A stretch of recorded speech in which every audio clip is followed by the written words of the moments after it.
myself, Uday Krishna Reddy. I secured All India rank 780 in CSC 2023 and 350 in 2024. So that is my brief introduction. So last year I was allocated to Indian Railway Management Service. Now I am going to be allocated to Indian Police Service.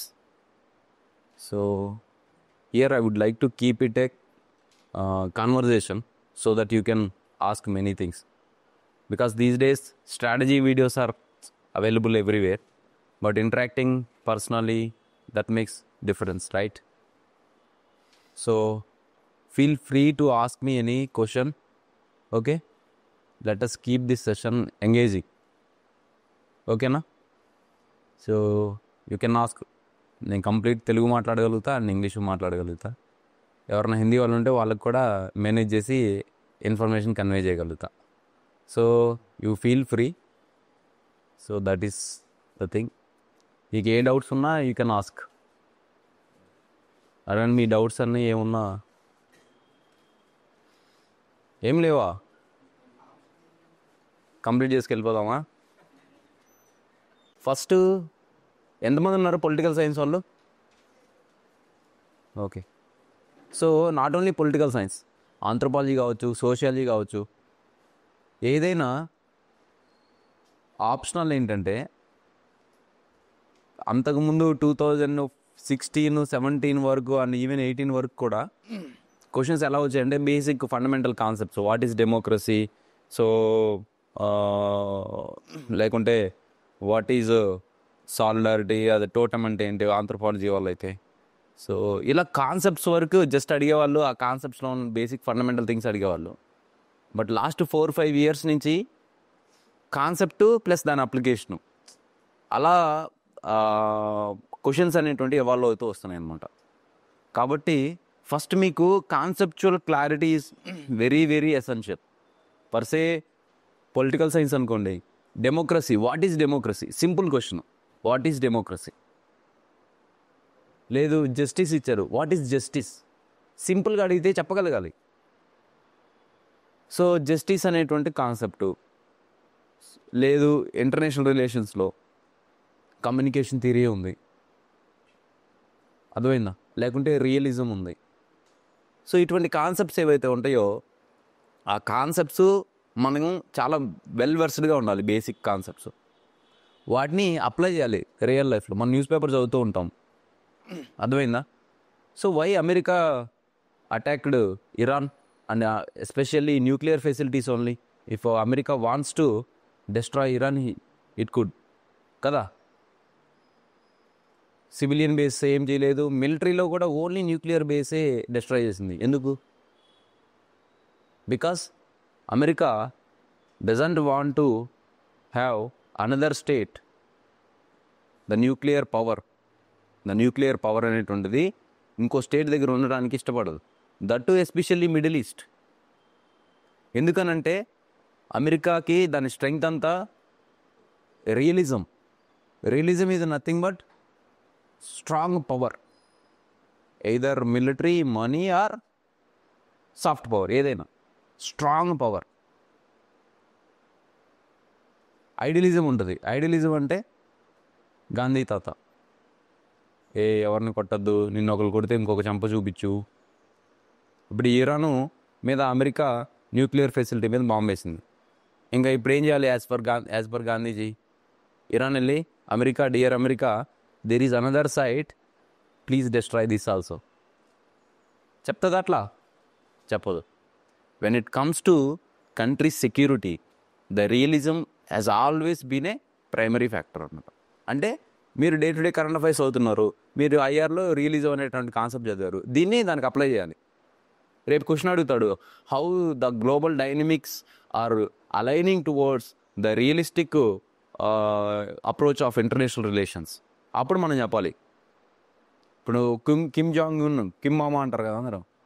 So ఎందుకు Kim అంటే even US కూడా భయపడుతుంది? Because he's hardcore realist. ఏమన్నా అంటే అప్పుడు ఏదన్నా memes వస్తాయి కదా, ఏంటి అంటే ఏసేయాలా అంటారు కదా ఏదో మీమ్లో. అట్లా కాదురా అంటే వేసేయాలా అని. సో కిమ్ అంటే నార్త్ కొరియా స్టేట్ యొక్క బిహేవియర్ అలా ఉంటుంది. ఊరికే అమెరికా వాళ్ళ షిప్ని టువర్డ్స్ నార్త్ వస్తుందని అనుకో, వీడు సర్రని ఒక ర్యాకెట్ లాంచ్ చేస్తాడు, ఇంకా రాడు. America knows the destructive power of nuclear weapon. కాబట్టి అలా మన కాన్సెప్చువల్ థింగ్స్ రియలిజం. ఇప్పుడు రియలిజం వైపు ప్రపంచం వెళ్తుంది అన్నప్పుడు నార్త్ కొరియా ఎగ్జాంపుల్ ఇవ్వచ్చు, ఇండియా ఎగ్జాంపుల్ ఇవ్వచ్చు. ఇండియా బ్రహ్మోస్మి ప్రయోగం చేసింది ఆపరేషన్ సింధూర్లో. అండ్ అమెరికా ఎగ్జాంపుల్ ఇవ్వచ్చు. And Israel Palestine, Israel example ఇవ్వచ్చు, సిరియన్ ఎగ్జాంపుల్ ఇవ్వచ్చు. ఇలా ఈ ఎగ్జాంపుల్స్ అన్నీ ఇస్తే ఓకే, ప్రపంచం ద వరల్డ్ స్టేట్స్ దేశంలో అన్నీ రియలిస్టిక్ వ్యూ ఆఫ్ ఇంటర్నేషనల్ రిలేషన్స్ని ఫాలో అవుతున్నాయి. Then the question comes opposite. ఇంకో క్వశ్చన్ వస్తుంది, idealistic view of international relations. ఇప్పుడు at the same time India has extended. ఏ కంట్రీలో భూకంపం వచ్చినా, ఏ కంట్రీలో ఏదైనా సునామీ వచ్చినా, క్రైసిస్ వచ్చినా, మనం ఆపరేషన్ దోస్తీ, ఆపరేషను ఇది అది అని చెప్పి హెల్ప్ పంపిస్తూ ఉంటాం. చూసారా న్యూస్లో? That is one sort of idealistic view of international relations. ఒక కంట్రీ ఎప్పుడు ఒకటే ఫాలో అవుతుంది, మల్టిపుల్ ఫాలో అవుతూ ఉంటుంది. అలా కాన్సెప్చువల్ క్లారిటీ, దాన్ని అప్లికేషను అనేటువంటిది ఉండాలి. అలా ఇంటర్లింక్ చేసుకోవాలి, ఈవెన్ ఆంధ్ర వాళ్ళు కానీ వీళ్ళు కానీ. అర్థమైందా? Like next CSAT.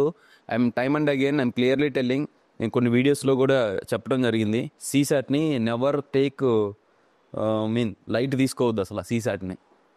ఎందుకనంటే ఇట్ కాస్ట్ యూ. నేను ఫస్ట్ అటెంప్ట్లో ఇంటర్వ్యూకి వెళ్ళా. సో నెక్స్ట్ అటెంప్ట్లో నా అజంప్షన్ ఏంటి, నేను ఫస్ట్ అటెంప్ట్లో 200 మార్క్స్కి రాయకుండా వచ్చేసాయి కాబట్టి నేను మళ్ళీ 200 మార్క్స్కి కంప్లీట్గా రాస్తే నాకు ర్యాంక్ వస్తుంది. That is what happen. నేను ఫస్ట్ మెయిన్స్ రాశాను, నాకు 200 మార్క్స్ రాయలేకపోయాను, 9 మార్క్స్తో మిస్ అయింది. నా సెకండ్ మెయిన్స్లో ఐ గాట్ 780 ర్యాంకు, థర్డ్ మెయిన్స్లో 350 ర్యాంక్. కాబట్టి మనము సీసాట్ని లైట్ తీసుకోవద్దు. సీసాట్కి మనం జిఎస్కి ఎంత ఇంపార్టెన్స్ ఇస్తామో దానికి కూడా అంతే ఇంపార్టెన్స్ ఇవ్వండి. బికాస్ 100 క్వశ్చన్స్ కదా ప్రిలిమ్స్లో, జిఎస్లో. సో ఇక్కడ ఉండే వాళ్ళు ఏమో 17 lakhs అప్లై చేస్తున్నారు, 7 to 8 lakh are sitting for the exam. యూపీఎస్సీకి ఏముంది, నీకు ఒకటే ఛాన్స్ ఇస్తా, నువ్వు పాస్ అవుతావా ఫెయిల్ అవుతావా అంటే ఎలా ఉంటుంది? చాలా స్ట్రెస్ ఉంటుంది కదా. అలాగే యూ హ్యావ్ ఓన్లీ 100 క్వశ్చన్స్. ఇది ఎంసెట్ కావచ్చు, నీట్ కావచ్చు, 720కి 150కి అట్లా పెడుతుంటారు కదా ఎంసెట్లో వాటిలో. కానీ యూపీఎస్సీకి 100 క్వశ్చన్సే ఉన్నాయి. కాబట్టి వాళ్ళు ఏం చేస్తారంటే అబ్వియస్లీ ఆ 100 క్వశ్చన్స్ని చాలా డిఫికల్ట్ చేస్తారు. ఒక MCQ is equal to 5 MCQs యూపీఎస్సీలో. ఎందుకంటే దాంట్లో every statement is a question. ఇప్పుడు దాంట్లో ఫిల్టర్ చేస్తారు, మళ్ళీ దీంట్లో కూడా ఫిల్టర్ చేయాలి. ఇప్పుడు so actually UPSC is a rejection process. Exam is not selection process. నేను సెలెక్ట్ అవ్వాలా, రిజెక్ట్ అవ్వకుండా సక్సెస్గా వెళ్ళా. అర్థమైందా? నేను సెలెక్ట్ అవ్వాలా, రిజెక్ట్ అవ్వకుండా వెళ్ళా. ప్రిలిమ్స్లో రిజెక్ట్ అవ్వాలా, మెయిన్స్లో రిజెక్ట్ అవ్వాలా, ఇంటర్వ్యూలో రిజెక్ట్ అవ్వాలా, ఫైనల్ లిస్ట్లో రిజెక్ట్ అవ్వాలా. కొంతమంది ర్యాంక్ వచ్చి కూడా రిజెక్ట్ అవుతారు తెలుసా, సర్టిఫికేట్స్ ఇష్యూస్ వల్ల.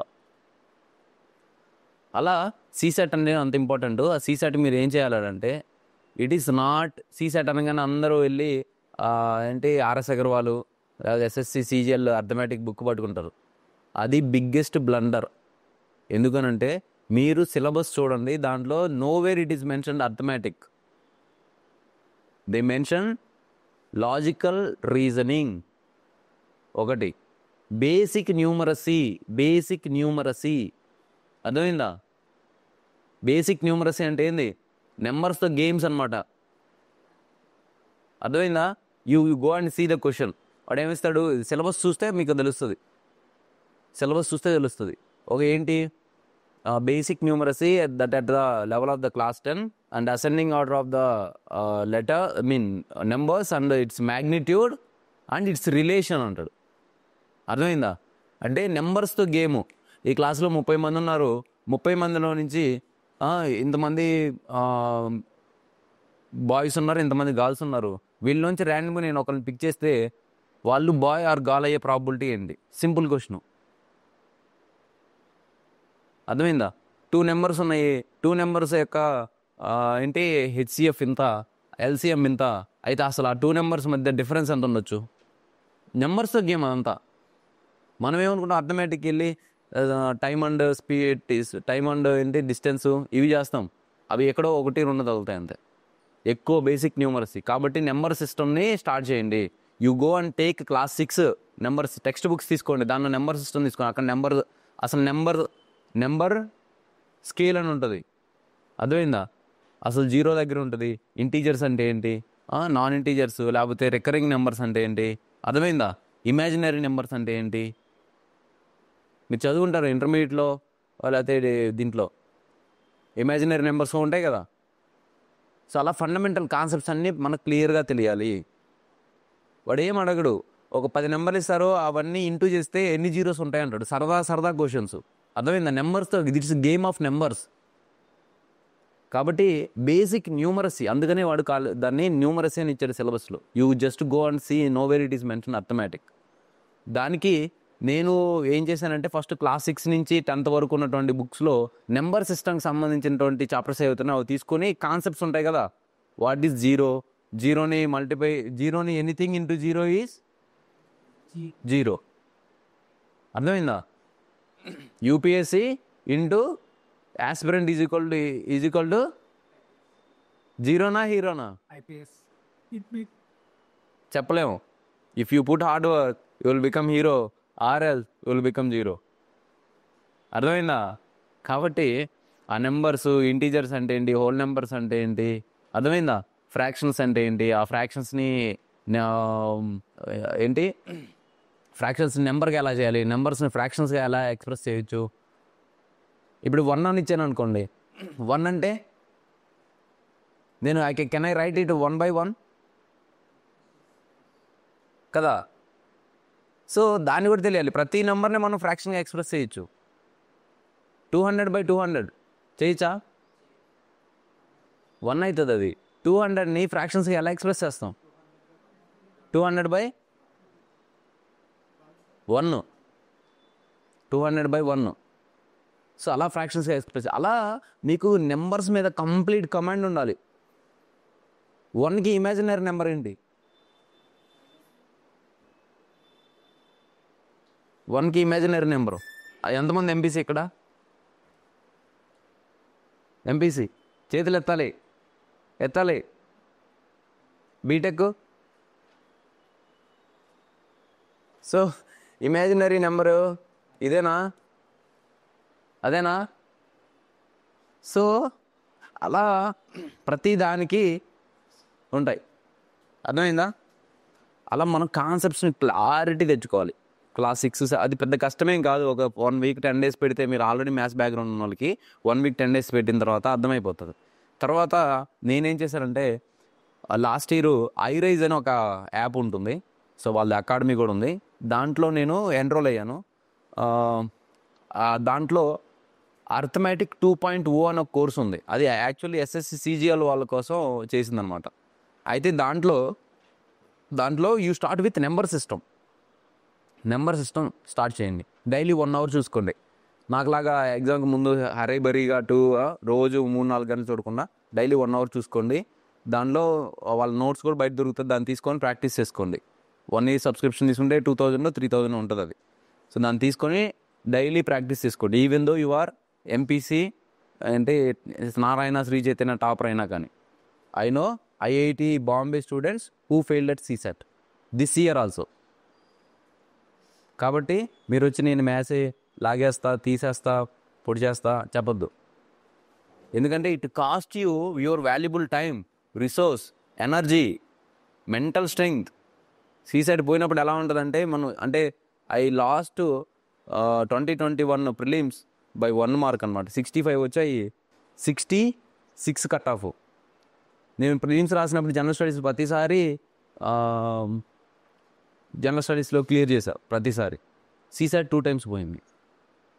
So I know the pain of that, అర్థమైందా? కాబట్టి అర్థమెటిక్ తర్వాత పీయూష్ వర్షిని అని ఒక రీజనింగ్ సంబంధించి కెరీర్ వీల్ అనే యాప్లో వాళ్ళది ఉంది. 1000 rupees ఏమో కోర్సు, 1 year వ్యాలిడిటీ ఉంటుంది. ఆ పీయూష్ వర్షిని కోర్స్ తీసుకుంటే దానిలో రీజనింగ్ ఉంటుంది. ఆ 2 తీసుకున్న తర్వాత మీరేం చేయాలంటే యూపీఎస్సి సీసాట్ పీవైక్యూస్ తీసుకోవాలి. పీవైక్యూస్ తీసుకొని అవి టాపిక్ వైజ్ సెగ్రిగేషన్ చేసిన ఉంటాయి అన్నమాట మార్కెట్లో. లేకపోయినా మీరు పీవైక్యూస్ తీసుకొని ఆ పీవైక్యూస్ని దాంట్లో టాపిక్స్ చూసుకోండి. పర్సే వాడు నెంబర్ సిస్టంలో నెంబర్ ఆఫ్ జీరోస్ అని అడిగాడు, అర్థమైందా?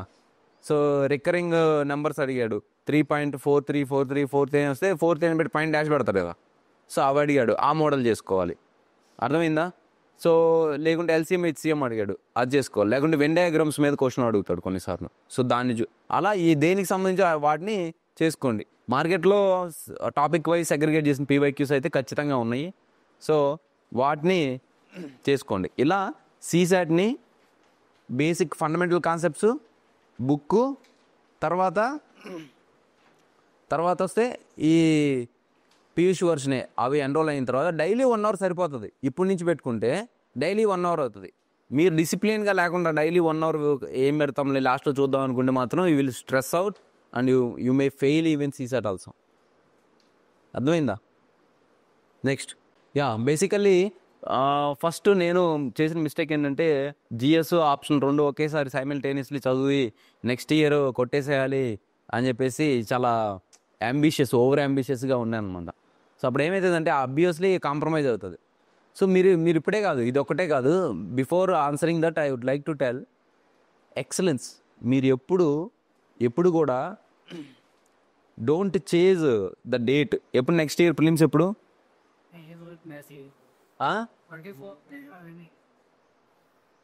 24 మేనా?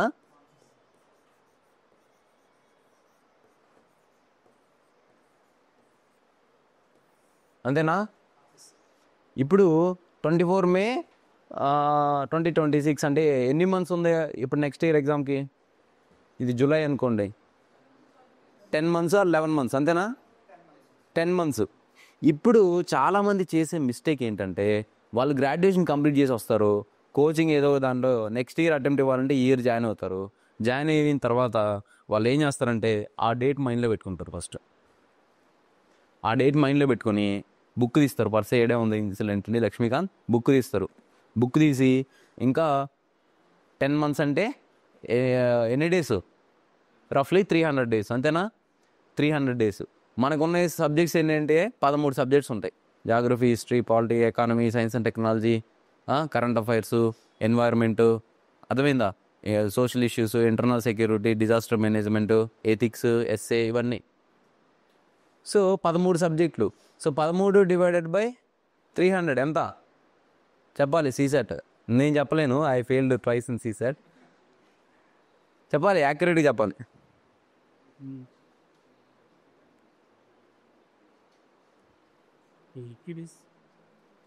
ఎంత ఎన్ని వచ్చాయి? 23 days, అవునా? ఇప్పుడు ఈ లక్ష్మీకాంత్ మొత్తాన్ని మనోడు ఏం చేస్తాడంటే ప్లాన్ వేస్తాడు, షెడ్యూల్ వేసి 23 daysలో చదివారనుకోండి. ఇదేమో 800 పేజీలు ఏమో ఉంటుంది, 804 పేజీలు. సో 804 పేజీలు డివైడ్ బై 23 వేసుకోండి కదా, 35 pages. రోజు 35 pages చదవగలుగుతారా? సో దానికి నేను చెప్పేది ఏంటంటే don't chase the exam. It is like A butterfly. If you chase the butterfly, what will happen? Will go away. ఇంకా దొరకకుండా కూడా వెళ్ళిపోతుంది. ఇంకా rather you built a beautiful garden, then that butterfly, not only one butterfly, the many butterflies will come and land in your garden. ఆ garden ఏంటి? Excellence in the subject. అర్థమైందా? So మీరు ఏం చేయాలి? Per se historical background of Indian constitution, first chapter of Laxmikanth Indian polity.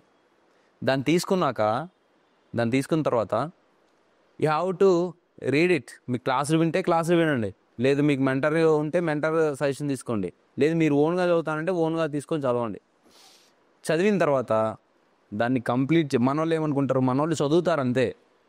ఇప్పుడు ఈ లక్ష్మీకాంత్ అంతా చదివేసి, సార్ నేను లక్ష్మీకాంత్ చదివేశాను, అయిపోయింది అని, కానీ నాకు క్వశ్చన్స్ సాల్వ్ చేస్తుంటే అన్ని తప్పులు పోతున్నాయి అని అడుగుతారు. నేను ర్యాండమ్గా ఒక క్వశ్చన్ అడుగుతా, 2 క్వశ్చన్లు అడుగుతా, 3 క్వశ్చన్లు అడుగుతా, చెప్పలేరు. They just read the Laxmikanth. They didn't learn. Learning is different from reading. అర్థమైందా? లెర్నింగ్ ఏంటి? లక్ష్మీకాంత్లో historical background of Indian constitution book, ఆ చాప్టర్ పట్టుకొని ఆ చాప్టర్ని చదివి ఈ బుక్ని పక్కన పెట్టి దాన్ని ఎవరికైనా మీ ఫ్రెండ్స్కి చూడకుండా చెప్పగలగాలి, ఎక్స్ప్లెయిన్ చేయగలగాలి. ఎందుకు? Civil service exam is such that you have to clear prelims, mains and interview. అవునా?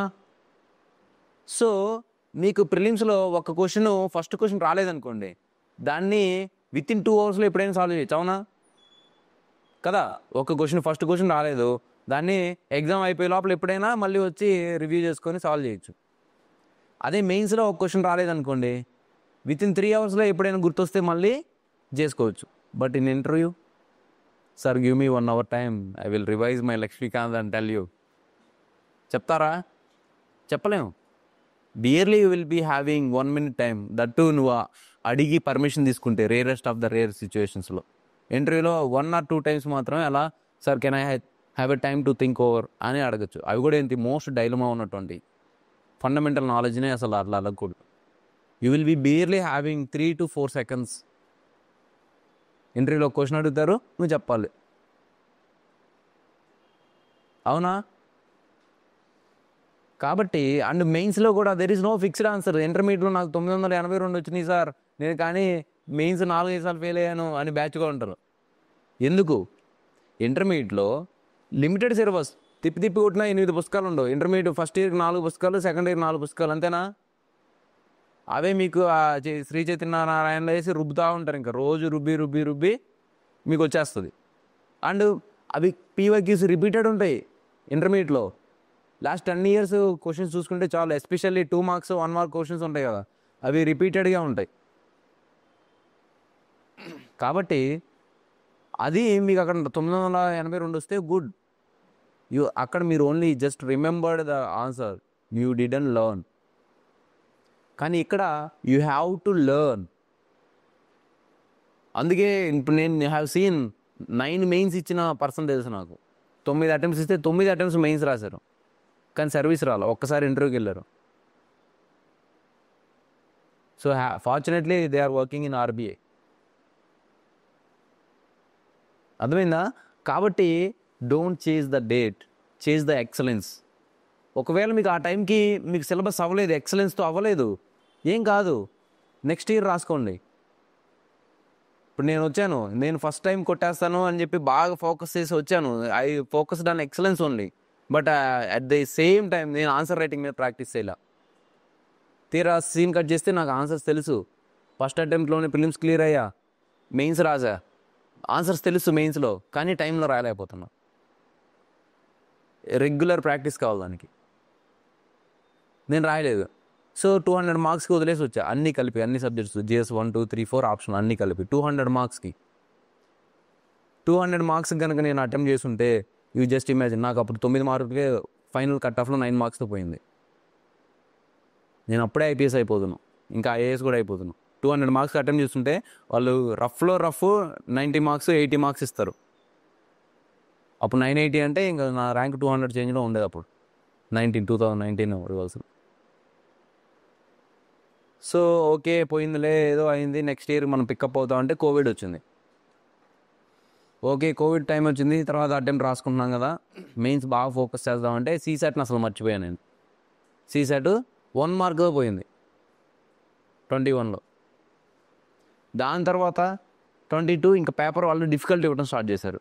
ఇంకా అసలుకి ప్రిపేర్ అయినా కానీ సాల్వ్ చేయలేకపోయారు. మళ్ళీ స్ట్రెంగ్త్ని గెయిన్ చేసుకుని ఫైనాన్షియల్ స్ట్రగుల్స్, మెంటల్ స్ట్రగుల్స్ ఇవన్నీ పడి మళ్ళీ 23లో మళ్ళీ మోస్ట్ డిఫికల్ట్ పేపర్ని సాల్వ్ చేయాల్సి వచ్చింది. కాబట్టి మీరు ఒక చోట లేజీగా ఉండి ఏదో హరీబరీగా పేపర్లు తిప్పేసి వెళ్ళిపోయారు అనుకోండి, it will cost you years of time. అర్థమైందా? There is a great saying, if you give me, Abraham Lincoln I think, if I am correct, correct me ఫైమ్ రా.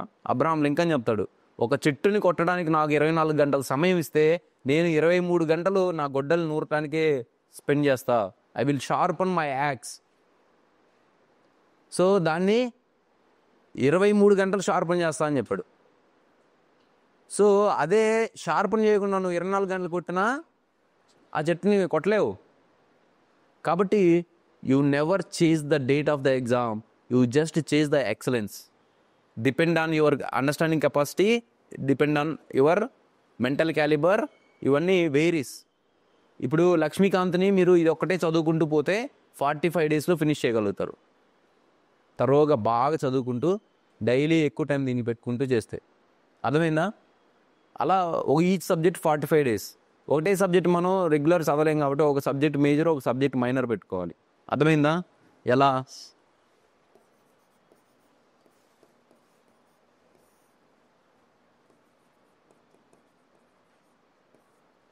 సో ఈ పాలిటీ పెట్టుకున్నారు అనుకోండి.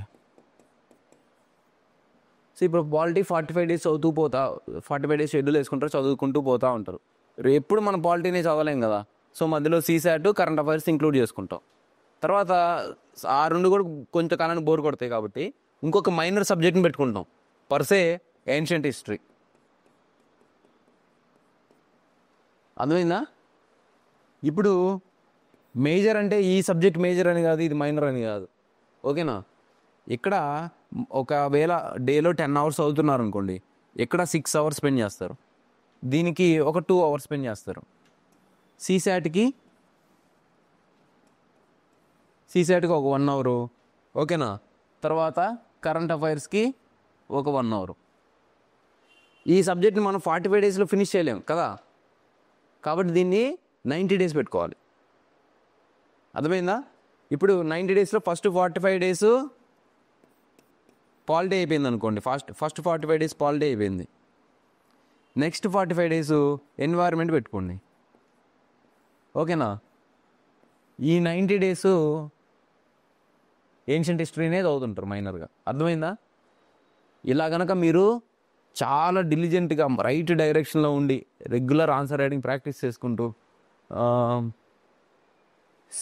మీకు ఏమైనా డౌట్స్ వచ్చినా వెంటనే క్లారిఫై చేసుకుంటూ ఇట్లా కనుక చదువుకోగలిగితే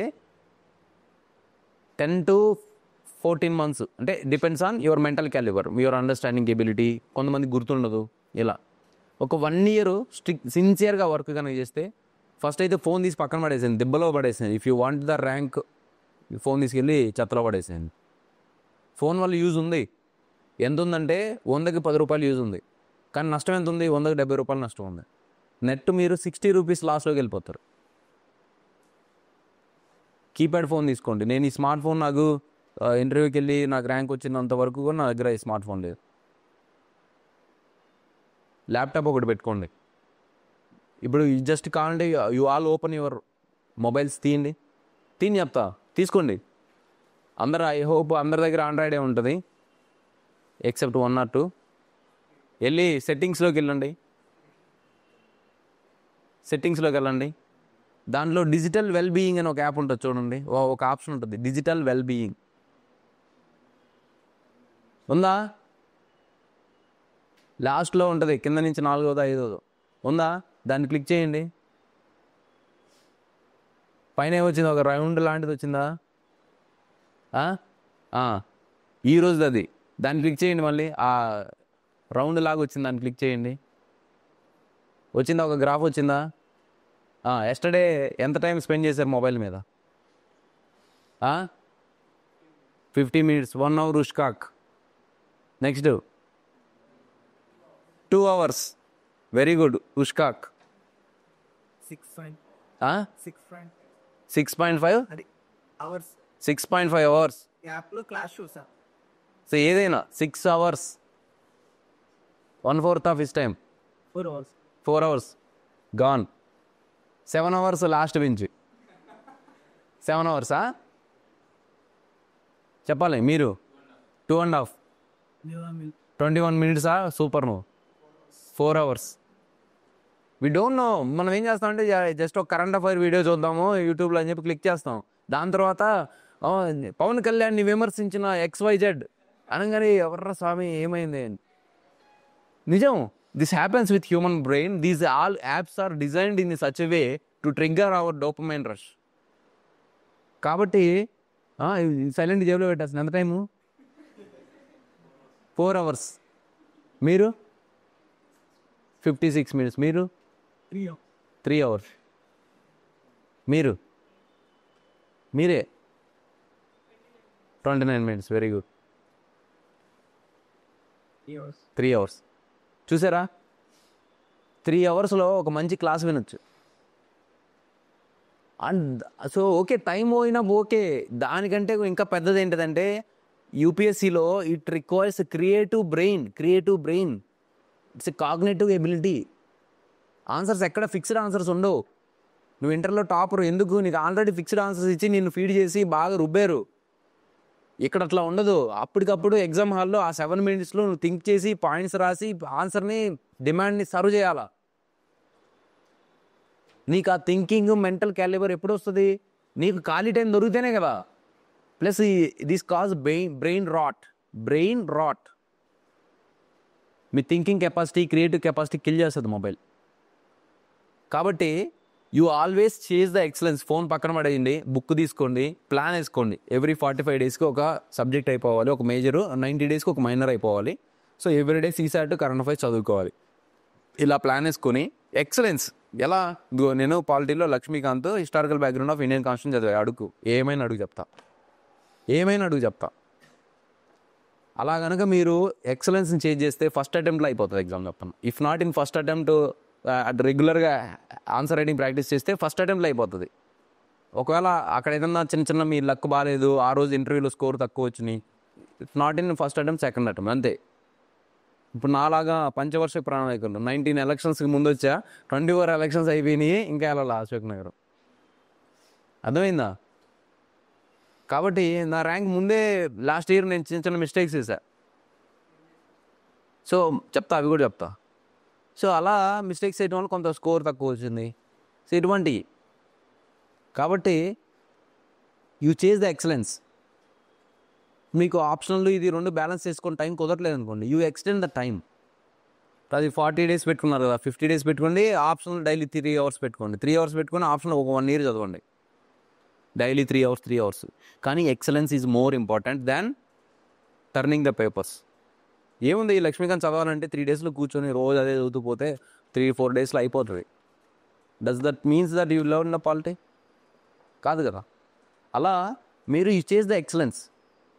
ఆప్షనల్ బ్యాలెన్స్ చేసి దాన్ని టైం స్పెండ్ చేసాము ఇట్లా చేయొద్దు. మీకు ఆప్షనల్లో ఒక చాప్టర్ తీసుకున్నా దాన్ని బాగా నేర్చుకునేందుకు ఎంత టైం పడుతుందో అంత టైం ఇవ్వండి. 3 hours టైం పెట్టుకున్నారు, 9 to 12 ఆప్షనల్ చదువుకోవాలని. 9 to 12 మీరు 4 pages నేర్చుకున్నారు. యూ లెర్న్ 4 pages అండి, దాన్ని కంప్లీట్ చేయండి. అలా లెట్ ఇట్ టేక్ టైం. అలా చేస్తే 1 or 2 attemptలో పాస్ అయ్యి వెళ్ళిపోతారు. లేకపోతే లాట్ ఆఫ్ మెంటల్ ట్రామా, ఇంటికాడ అందరు అడుగుతూ ఉంటారు, ఏంది అటెంప్ట్ అవ్వలేదా, రాయలేదా, ఇదని.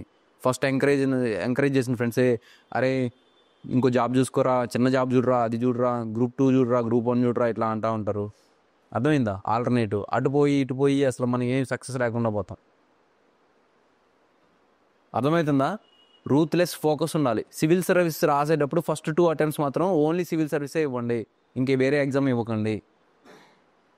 అర్థమైందా? ఎస్పెషల్లీ గ్రాడ్యుయేషన్ అయిపోయి స్టార్ట్ అయిన వాళ్ళు. అర్థమవుతుందా? అలా చేయండి. లెట్ టేక్ టైం తీసుకోండి. This exam requires. ఇప్పుడు మీరు అంత కాంపిటీషన్లోకి వెళ్ళి మీరు ఐఏఎస్ అవ్వాలి. ఇప్పుడు మళ్ళీ నాకు ఐపీఎస్ వస్తుంది. ఇప్పుడు నేను మళ్ళీ I want to right for IAS కదా, మళ్ళీ రాయాల్సి వస్తుంది కదా. అట్లా కాకుండా ఒక్కసారి మీకు ఎక్సలెన్స్, రైట్ డైరెక్షన్లో, రైట్ గైడెన్స్లో మీరు ఎగ్జామ్ డిమాండ్ అర్థం చేసుకొని రెగ్యులర్గా చదువుకుంటూ సబ్జెక్ట్ ఎక్సలెన్స్ రీచ్ అవ్వాలి. ఆ ఎక్సలెన్స్ రీచ్ అయితే మీరు ఏ ఎగ్జామ్ రాసినా వస్తుంది, నాట్ ఓన్లీ సివిల్స్. అర్థమైందా? ఆన్సర్ వచ్చిందా మీకు? Even optional also. Next, first syllabus understand చేసుకోవాలి, సిలబస్ చదవాలి, 2 PYQs చూడాలి. చూసిన తర్వాత యూపీఎస్సీ డిమాండ్ సంథింగ్, ఓకేనా, దాన్ని మీరు అడ్రస్ చేస్తే చాలు. కానీ ఐ నో డ్యామ్ షూర్లీ మీకు ఫస్ట్లోనే తెలియదు ఇది. మీరు రాయండి, ఆన్సర్ రాయండి. మీకు పీర్ గ్రూప్తో చూపించుకోండి, లేకుంటే ఒక మెంటర్ ఉంటే మీ ఏదైనా కోచింగ్లో జాయిన్ అయితే ఆ కోచింగ్ లో వాళ్ళకి చూపించండి, లేకుంటే ఒక మెంటర్ ఉంటే ఒక మెంటర్కి చూపించుకోండి. అలా మీరు రెగ్యులర్గా రాయండి, ఎవ్రీడే రాయండి, 1 or 2. అందరూ ఏమనుకుంటారంటే ఆన్సర్ రైటింగ్ ప్రాక్టీస్ అంటే ఏదో టెస్ట్ సిరీస్ జాయిన్ అయిపోవటం, ఆ టెస్ట్ సిరీస్లో డబ్బులు కట్టేసి అండ్ రోజు టెస్టులు రాస్తే అంటే వాడి షెడ్యూల్ ప్రకారం రాస్తే మనం ఇంప్రూవ్ అయిపోతాం. That doesn't work like that. మీరు ఏమైతే ఆన్సర్ టెస్ట్ సిరీస్ జాయిన్ అయినప్పుడు టెస్ట్ సిరీస్ జాయిన్ అవుతారు, వాళ్ళు ఏం చేస్తారు 10 daysలో లేకపోతే 1 weekలో ఎగ్జామ్ పెడతారు. ఈ 1 weekలో మీకు 3 నెలలు చదివే సిలబస్ పెడతాడు, లేకపోతే 2 నెలలు చదివే సిలబస్ పెడతాడు. అవునా? పెట్టిన తర్వాత మీరు అది ఫినిష్ చేయలేరు, అబ్వియస్లీ సిలబస్ ఫినిష్ అవ్వదు. ఓకే, సిలబస్ ఫినిష్ కాకపోయినా వెళ్ళి రాద్దాం అనుకో, మీరు వెళ్ళి రాస్తారు. రాసిన తర్వాత ఏమవుతుంది, అబ్వియస్లీ నెగిటివ్ ఫీడ్బ్యాక్ వస్తుంది. నెగిటివ్ ఫీడ్బ్యాక్ వచ్చింది, ఓకే ఫస్ట్ దీనిలో వచ్చింది నెగిటివ్ ఫీడ్బ్యాక్, మళ్ళీ మనం ఇంప్రూవ్ అవుదాంలే, సెకండ్ దానికి వెళ్తారు. సెకండ్ దానిలో కూడా సిలబస్ అవ్వదు మీకు, ఎందుకు ఆల్రెడీ ముందు టెస్ట్ సిలబస్ పెండింగ్ ఉంది, రెండో టెస్ట్ సిలబస్ పెండింగ్ అవుతుంది. సో మళ్ళీ వెళ్ళి టెస్ట్ రాస్తారు, మళ్ళీ నెగిటివ్ ఫీడ్బ్యాక్ వస్తుంది. ఈసారి ఏమనుకుంటారే పర్ఫెక్ట్గా చదివి సిలబస్ అంతా బాగా చదివి వెళ్దాం రాద్దాం అనుకుంటారు. ఆ పర్ఫెక్షన్ అనేటువంటిది ఎప్పటికీ రాదు. ఎందుకు? 10 days టైమే కదా, మీకు ఆ పర్ఫెక్షన్ రాదు. అప్పుడు మీరు ఏం చేస్తారు, ఓకే పర్ఫెక్ట్గా 10 days టైం ఉంది కదా, 15 daysలో చదివి రాద్దాం అనుకుంటారు. ఆ 15 daysకి వెళ్ళి రాయరు, పెట్టరు, ఒకవేళ రాసినా చేయరు. అలా చేయకూడదు. ఆన్సర్ రైటింగ్ ఇంప్రూవ్ అవ్వాలంటే ఆన్సర్ అనేటువంటిది ఫస్ట్ మీ మైండ్లో ఎలా ఉంటుంది, రీకలెక్షన్ ఆఫ్ ఇన్ఫర్మేషన్. అవునా? ఒక ఆన్సర్ రాయాలంటే ఫస్ట్ రీకలెక్షన్ ఆఫ్ ఇన్ఫర్మేషన్ జరగాలి, తర్వాత అనాలిసిస్ ఆఫ్ ఇన్ఫర్మేషన్ జరగాలి క్వశ్చన్ డిమాండ్కి తగ్గట్టు. అవునా? అనాలిసిస్ చేయాలి. అనాలిసిస్ చేసిన తర్వాత కంపోజింగ్ ఆఫ్ ఇన్ఫర్మేషన్, అంటే ఒక క్వశ్చన్కి ఫస్ట్ పాయింట్ ఏంటి, సెకండ్ ఏంటి, థర్డ్ ఏంటి, ఫోర్త్ ఏంటి, ఏ పాయింట్ అర్థమైందా, అట్లా కంపోజ్ చేయాలి, ఒక సాంగ్ని కంపోజ్ చేసినట్టు. Composing of information. తర్వాత దాన్ని బ్రెయిన్ హ్యాండ్ కోఆర్డినేషన్. నాకు ఇప్పుడు బ్రెయిన్ మన ఆలోచనలు వస్తూ ఉంటాయి, ఆన్సర్స్ తెలుసు కానీ మనం స్పీడ్ రాయలేం. తర్వాత లాస్ట్ది ప్రజెంటేషన్. మనం రాస్తాము, ఈ చివరి స్టార్ట్ చేస్తే లైన్ ఈ చివరికి వెళ్తుంది, హ్యాండ్ రైటింగ్ కోడ్ గెలికినట్టు ఉంటుంది. సో అప్పుడు అబ్వియస్లీ మనకు మార్క్స్ తక్కువే వస్తాయి. కాబట్టి మనం నీట్గా ప్రజెంటేషన్ కూడా చేయాలి. ఇప్పుడు మీకు ఆన్సర్ గుర్తు రావట్లేదు అనుకో, మీకు revision of information, recollection of information దగ్గర ప్రాబ్లం. క్వశ్చన్ని మీరు అడ్రస్ చేయలేకపోతున్నారు, అనాలిసిస్ చేయలేకపోతున్నారు, క్వశ్చన్ డిమాండ్ని అర్థం చేసుకోవట్లేదు, అంటే క్వశ్చన్లో ఎలిసిడేట్ ఎవాల్యుయేట్ వీటిని మీకు తెలియదని కంపోజ్ చేయలేకున్నారు, అసలు క్వశ్చన్లో డిమాండ్ మీకు అర్థం కాలేదని. మీకు ఆన్సర్ తెలుసు కానీ రాయలేకపోతున్నారు. That was my problem. నేను ఫస్ట్ అటెంప్ట్లో నాకు ఆన్సర్ తెలుసు అన్నిటికీ, కానీ స్పీడ్ రాయలేకపోయాను. ఎందుకు? Because didn't do answer writing practice. అలా మీరు ఏం చేయాలి, daily 1 or 2 questions, 1 or 2 questions రాయండి. రాసిన తర్వాత మీ పీర్ గ్రూప్కి చూపించండి. అర్థమైందా? లేకుంటే మీ కోచింగ్ ఉంటే కోచింగ్ ఫ్యాకల్టీకి చూపించండి, లేకుంటే సీనియర్స్ ఎవరు ఉంటే వాళ్ళకి చూపించండి, ర్యాంకర్స్ ఎవరు ఉంటే వాళ్ళకి చూపించండి. అర్థమైందా? అలా చూపించిన తర్వాత వాళ్ళు ఓకే దీన్ని అడ్రస్ చేయాలంటారు. దాన్ని ఏం చేయాలి, మీరు మళ్ళీ రీరైట్ రాయాలి ఆ క్వశ్చన్ని. అర్థమైందా? ఒక క్వశ్చన్ రాసిన తర్వాత దానిలో నెగిటివ్ ఫీడ్బ్యాక్ వచ్చింది, చూడు ఫస్ట్ పాయింట్ లాస్ట్లో పెట్టాలి, లాస్ట్ పాయింట్ ఫస్ట్లో పెట్టాలి, ఇంకొన్ని పాయింట్స్ యాడ్ చేయాలి, దీని డయాగ్రామ్ పెట్టాలి, ఇంట్రడక్షన్ బాగాలేదు, దీన్ని బ్రీఫ్ చేయాలి, ఇంకా ఇట్లా కీవర్డ్స్ బాగా యూజ్ చేయాలి, అండర్లైన్ చేయాలి, హైలైట్ చేయాలి, డేటా పెట్టాలి, ఇవన్నీ చెప్తారు. చెప్పిన తర్వాత మీరు అదే క్వశ్చన్ని రీరైట్ రాయాలి, ఏది వచ్చిన ఫీడ్బ్యాక్ని తీసుకొని. రీరైట్ రాస్తే ఏమవుతుందంటే మీరే రాసిన ద వర్స్ట్ క్వశ్చన్ ఉంటుంది ఆన్సర్. అవునా? మీరే రాసిన ద బెస్ట్ ఉంటుంది. అవునా? అప్పుడు మీకు ఇంప్రూవ్మెంట్ అర్థమవుతుంది. ఫస్ట్లో మనం టైంని కన్సిడర్ చేయకూడదు. ఫస్ట్లో అసలు ఆన్సర్లో ఏమేమి కాంపోనెంట్స్ ఉండాలి, డేటా ఉండాలి, ఇంట్రడక్షన్ ఉండాలి, పాయింట్స్ ఉండాలి, డేటా ఉండాలి, క్వశ్చన్లో సపోర్ట్స్ని అన్నింటిని అడ్రస్ చేయాలి. అర్థమైందా? కమిటీస్ రాయాలి, రిపోర్ట్స్ రాయాలి, డయాగ్రామ్ అవసరం అయితే డయాగ్రామ్ వేయాలి, ఫ్లో చార్ట్ అవసరం అయితే ఫ్లో చార్ట్, వే ఫార్వర్డ్ అవసరం అయితే వే ఫార్వర్డ్, సజెషన్స్, కంక్లూషన్, లేకుంటే కొటేషన్. అవునా? ఇలా ఉండాలి. ఇవన్నీ కాంపోనెంట్స్ మనం రాస్తున్నామా లేదా, దానికి 1 hour అయినా తీసుకొని ఒక క్వశ్చన్కి ఏం కాదు. ఫస్ట్ మనకు దాంట్లో ఏమేమి కాంపోనెంట్స్ కావాలో తెలుసుకోవాలి. తెలుసుకున్న తర్వాత గ్రాడ్యువల్గా ఫస్ట్ ఒక క్వశ్చన్ 1 hour రాస్తున్నారు, తర్వాత గ్రాడ్యువల్గా దాన్ని సిలబస్ కమాండ్ వచ్చే కొద్దీ మీకు టైం తగ్గుతూ వస్తుంది, ప్రాక్టీస్ చేసే కొద్దీ టైం తగ్గుతూ వస్తుంది. తర్వాత 15 minutes, 40, 30, 20, 10, ఇంకా 7 minutes. అర్థమైందా? అలా ఫస్ట్ 1 month, 2 months టైంతో అసలు పని లేకుండా ఆన్సర్ అనేటువంటిది రాసి రీరైటింగ్ అనేటువంటిది చేసుకోవాలి. తర్వాత టైంలోకి తీసుకురావడానికి ట్రై చేయాలి. అర్థమైందా? టైంలోకి వస్తుంది. తర్వాత ఒక క్వశ్చన్ టైంలోకి తెచ్చారు, తర్వాత 2 questions రాయాలి 15 minutesలో, తర్వాత 3 questions 20 minutesలో రాయాలి. అర్థమైందా? తర్వాత 4 questions, 5, అట్లా సంఖ్య పెంచుకుంటూ పోవాలి. పోయి 10 క్వశ్చన్స్ ఎట్ స్టాండ్స్లో ఒకసారి రాయాలి. 10 క్వశ్చన్స్ రాసారు, 10 మార్కు 5 15 మార్కు. తర్వాత అప్పుడు 20 క్వశ్చన్స్ రాసి టెస్ట్ సిరీస్లోకి వెళ్ళాలి మనం. కానీ మనం ఏం చేస్తాం, డైరెక్ట్ 20. అర్థమైందా? You are practising with bow and arrow and you are going to fight with AK-47 weapon. అవునా? ఈ AK-47 కాదు, ఇంకా బ్రహ్మోస్ మిసైల్ తోటి వెళ్తారు, టక్రా మిసైల్ పని అయిపోయి వచ్చేస్తారు. You start with bow and arrow and upgrade yourself to pistol, then go for rifle, then go for AK-47, then go for machine gun, then go for missile launcher, then go for S-400 తీసుకొని న్యూక్లియర్కి వెళ్ళాలి. That is why civils mains ప్రిలిమ్స్ని doomsday అంటారు. అదేందా doomsday పద చూసుకుందామని. అంత రిగరస్గా practice ఉండి చేస్తే మీకు answer writing it is an art. ఇప్పుడు ఆర్ట్కిను నాలెడ్జ్కి తేడా ఏంటి? కుండలు ఎలా తయారు చేస్తారు? కుండలు ఎలా తయారు చేస్తారు చెప్పండి. మట్టితోడా? ఒక వీలుంటుందా? పైన ఒక స్పెషల్ అరేంజ్మెంట్ ఉంటుంది. ఇక్కడ వాటర్ తయారు చేస్తారు, అవునా? తిరుగుతూ ఉంటుంది కదా.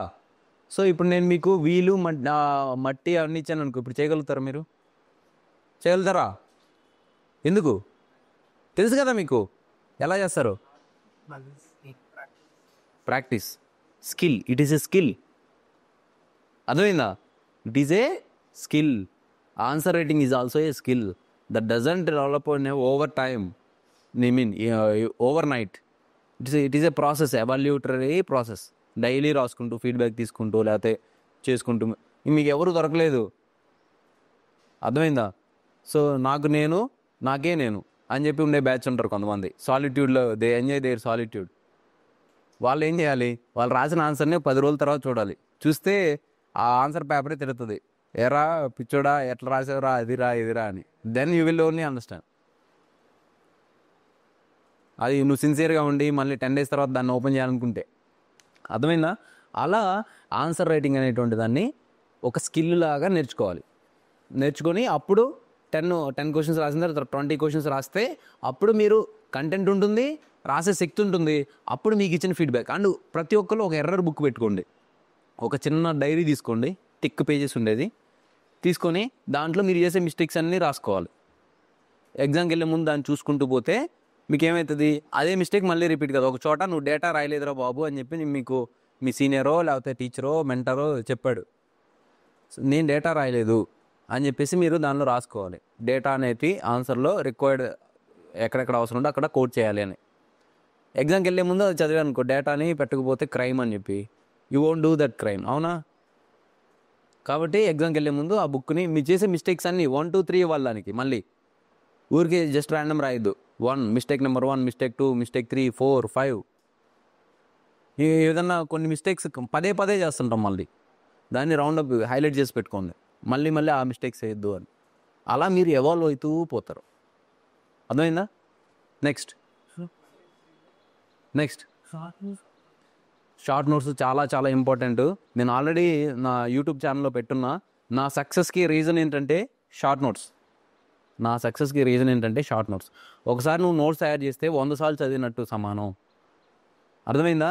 That is why I'm telling you, focus on excellence. కొంతమంది ఉంటారు మేధావులు, ఇంటలెక్చువల్స్, షార్ట్ కట్స్ వెతుకుతుంటారు. Shortcuts makes long delays.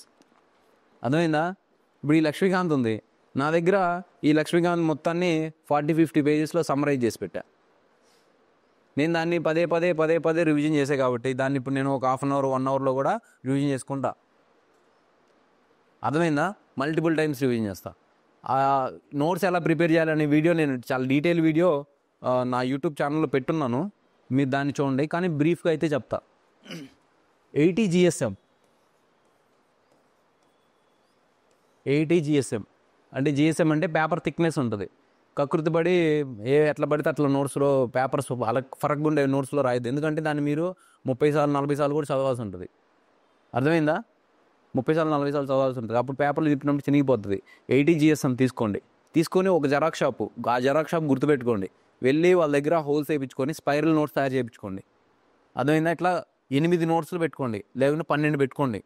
పెట్టుకున్న తర్వాత ఒక బుక్ పెట్టుకున్నాక ఈ బుక్లో ఇలా పార్టీషన్స్ చేయండి 3. అర్థమైందా? సో అలా చేయండి. అలా చేసి ఈ ఇక్కడ ఇప్పుడు ఫర్సే ఇండస్ వ్యాలీ సివిలైజేషన్ ఉంది, ఓకేనా?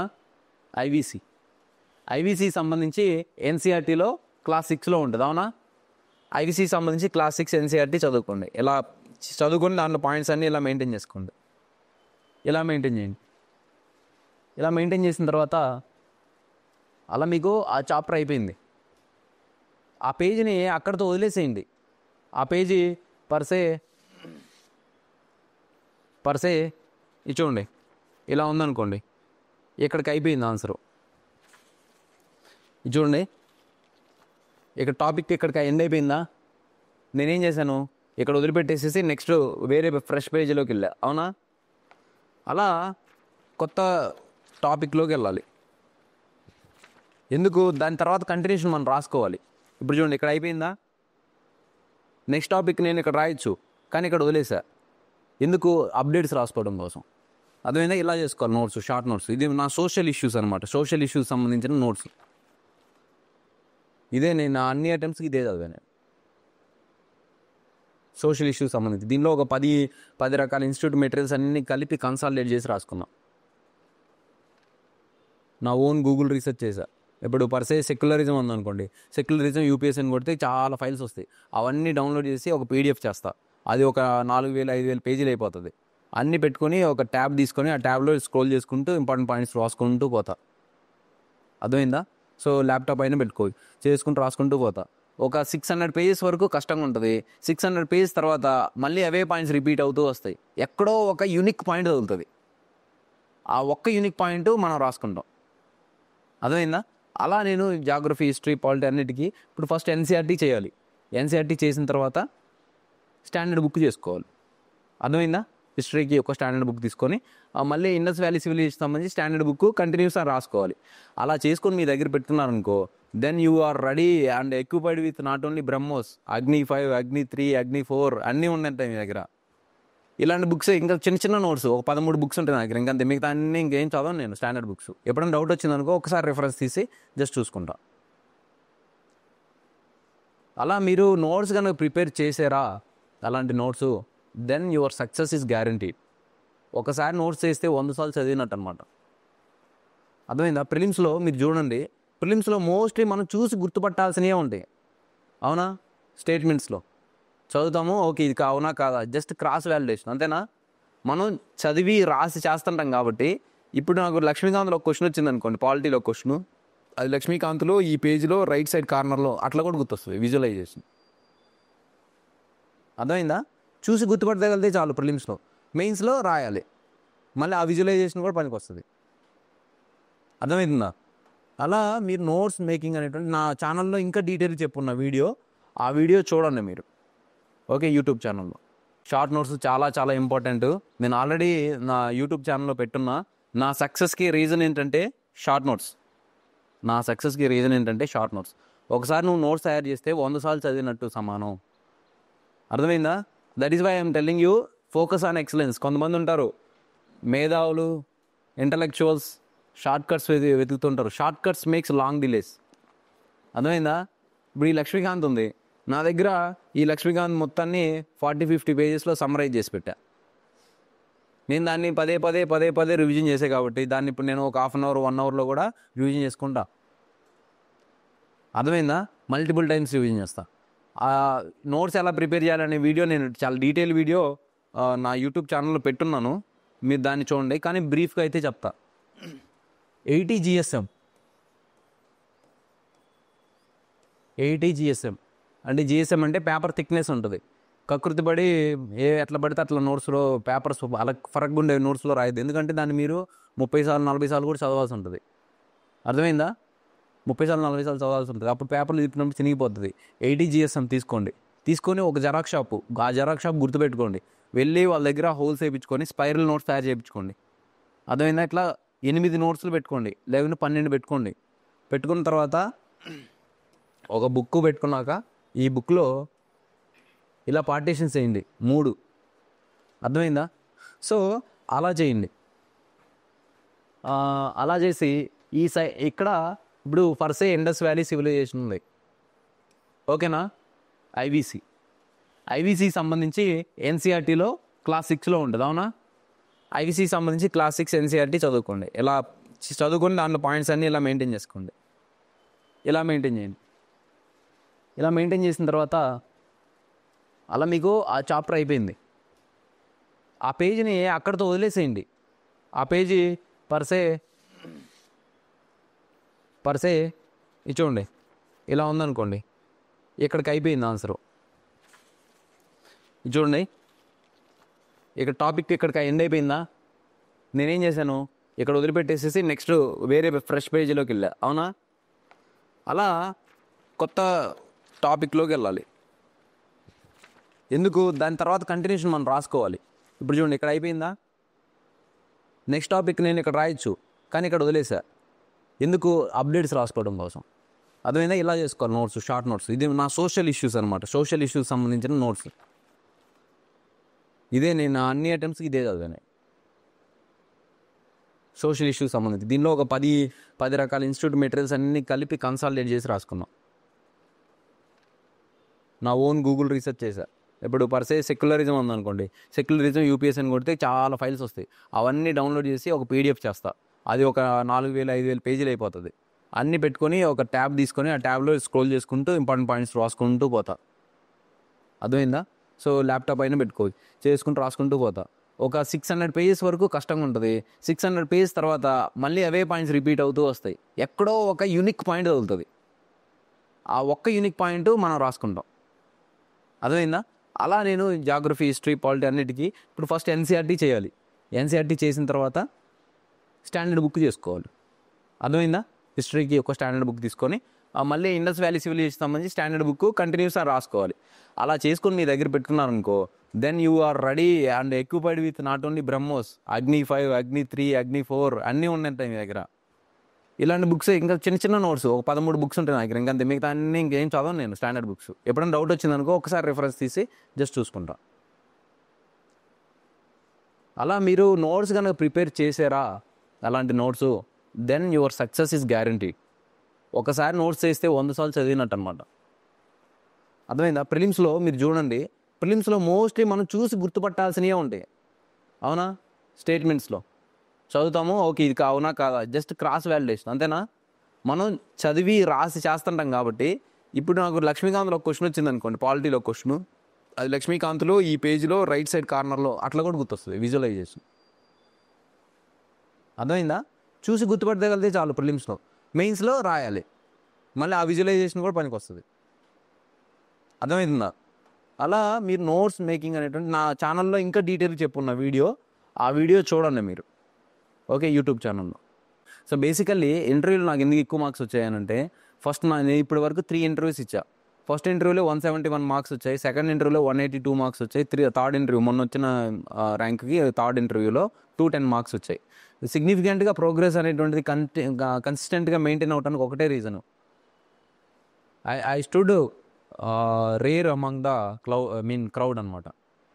మిగతా వాళ్ళందరూ మాక్ ఇంటర్వ్యూస్ ఇచ్చారు, నేను ఒక్క మాక్ ఇంటర్వ్యూ ఇవ్వాల. నా ఫస్ట్ అటెంప్ట్కి 5 మాక్ ఇంటర్వ్యూస్ ఇచ్చా, అప్పుడు ఐ గాట్ 171.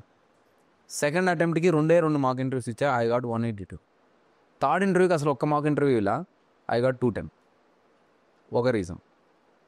రెండో రీజన్ ఏంటంటే, వాళ్ళు అడిగిన క్వశ్చన్స్ అన్నిటికీ నా దగ్గర రియల్ లైఫ్ ఎగ్జాంపుల్స్ ఉన్నాయి, వాటిని చెప్పాను నేను. ఎప్పుడైతే మీరు బుక్స్లోనే చదువుతుంటారో, బుక్స్లోనే ఎంగేజ్ అవుతుంటారో, గ్రూప్ డిస్కషనో లేకపోతే నలుగురు కలిసి ఇలా చేయకుండా ఉంటారో, అప్పుడు మీరు ఏం చేస్తారంటే you ten to tell bookish answers. అర్థమైందా? సో దానివల్ల నేను నా రియల్ లైఫ్ ఎగ్జాంపుల్స్ చెప్పడం వల్ల ఏమైందంటే, వాళ్ళకి బోర్డుకి నేను I'm closer to the society than rest of the aspirants అనిపించింది వాళ్ళకి. అర్థమైందా? నన్ను నక్సలిజం గురించి అడిగారు, నేను పోలీస్ డిపార్ట్మెంట్లో నేను చేసినప్పుడు నాకు ఉన్న ఎక్స్పీరియన్స్ గురించి చెప్పాను. అర్థమైందా? స్పెషల్ పార్టీ అని చెప్పేసి ఉంటుంది. ఆ స్పెషల్ పార్టీలో మేము చేసినది దానిలో ఉన్నప్పుడు క్యూఆర్టీలో ఉన్నాయి, క్విక్ రియాక్షన్ టీంలో ఉన్నా. తర్వాత కోస్టల్ సెక్యూరిటీలో పనిచేశాను నేను. So coastal security tell me the function problems of coastal security in India అని చెప్పినప్పుడు ఫ్రాంక్గా చెప్పేశాను నేను, sir we are doing patrolling on paper not on the sea అని చెప్పేసా. ఎందుకు? మాకు బోట్లు ఇవ్వలేదు, జెట్ బోట్స్ ఇవ్వలేదు కదా. ఇవ్వలేనప్పుడు మన సీ మీద ఎలా చేస్తాను, ఈదుకుంటే చేయాలి. ఇంకా నేను అదే చెప్పేవాళ్ళకి, ఇలా అయింది ఇలా అయింది. నక్సలిజం గురించి అడిగారు, నక్సలిజం గురించి అడిగినప్పుడు నేను చెప్పాను. మనం బుకిష్ ఆన్సర్ అయితే ఏం చెప్తాం? Naxalism is a problem of development not the extremism so and so చెప్తాం. నేను I told deprivation sir, deprivation వల్ల వచ్చింది, డామినెన్స్ వల్ల వచ్చింది, ఫ్యూడలిజం వల్ల వచ్చింది. When the government is not serving the justice they go for alternative mechanisms. అవునా కదా? చెప్పాను నేను, ఆ ఎక్స్పీరియన్సెస్ చెప్పాను నేను. అలా ఒకటి మాక్ ఇంటర్వ్యూస్ ఇస్తే ఏమవుతుందంటే, you have personality, let us assume this water is your personality. I ordered few drops of blue colour. ఏమైంది అంటే feedback, in the name of feedback. నువ్వు లేదు ఇట్లా కూర్చో, ఇట్లా పెట్టుకో, ఇది ఫీడ్బ్యాక్ ఎక్కువ మోస్ట్లీ వచ్చాయి. కాస్త కాన్ఫిడెంట్గా మాట్లాడు, కళ్ళు పెట్టి చూడు బాలయ్య బాబులాగా. సో ఇవి ఫీడ్బ్యాక్స్ వస్తాయి. అది ఆ ఫీడ్బ్యాక్స్ వాటి వల్ల డైల్యూట్ అవ్వాలి నా పర్సనాలిటీ. నేను అక్కడికి వెళ్ళి కాన్ఫిడెంట్గా, sir this is my thought, Uday అంటే నా ఆలోచన ఇది సార్ అని చెప్పి నేను కాన్ఫిడెంట్గా చెప్పగలిగా, వితౌట్ ఎనీ ఎక్స్టర్నల్ ఇన్ఫ్లుయెన్సెస్. నాకు ఆల్రెడీ కొంతమంది అంతే, నా సెకండ్ ఇంటర్వ్యూలో కొంతమంది సజెస్ట్ చేశారు, అప్పుడు నాకు గైడ్ చేసిన వాళ్ళు వీళ్ళు, నువ్వు చాలా సబ్మిసివ్గా మాట్లాడు, అయ్యా అంటే మాట్లాడు అన్నట్టు. ఎందుకు? నీ బ్యాక్గ్రౌండ్ అలా ఉంది. నేను అలా ఏం మాట్లాడా. నేను ఒక ఆఫీసర్, మా ఫ్రెండ్ ఉన్నాడు జగత్ సాయి అని, ఐఏఎస్ ఆఫీసరు, ఈ సర్వింగ్ దేర్ ఇన్ ఉత్తరప్రదేశ్. నేను రేపు ఇంటర్వ్యూ ఉంటుందనగా ఇంకెళ్తానుగా, before going to bed I call him, Jagat ఇట్లా ప్రిపేర్ చేశానంటే, Uday you are talking to me for last 2 years and all. So నువ్వు ఎలాగైతే కాన్ఫిడెంట్గా మాట్లాడతావు నువ్వు అక్కడ అలాగే కాన్ఫిడెంట్గా మాట్లాడు. కాకపోతే ఇప్పుడు నువ్వు నాతో మాట్లాడుతున్నావు, నేను జూనియర్ ఐఏఎస్ ఆఫీసర్, వాళ్ళు సీనియర్ ఐఏఎస్ ఆఫీసర్స్, అంతే. వాళ్ళకి ఇవ్వాల్సిన రెస్పెక్ట్ ఇచ్చి నీ ఒపీనియన్ క్రిస్టల్ క్లియర్గా చెప్పేసిరా కాన్ఫిడెంట్గా.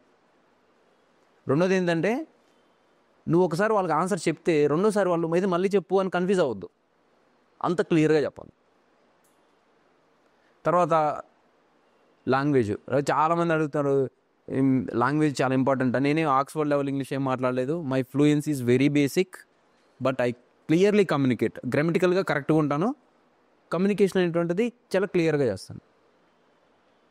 ఫ్లూయెన్సీ అసలు అవసరం లేదు. Flowery vocabulary, high standard vocabulary, advanced vocabulary. A canine came and it has a flesh of mine అని చెప్పి ఇలా చెప్పాల్సిన అవసరం లే. ఏంటి canine came and had flesh of mine అంటే ఏంటి? కుక్కొచ్చి నన్ను కరిసిందని. A dog came and bite me అని చెప్తే చాలు.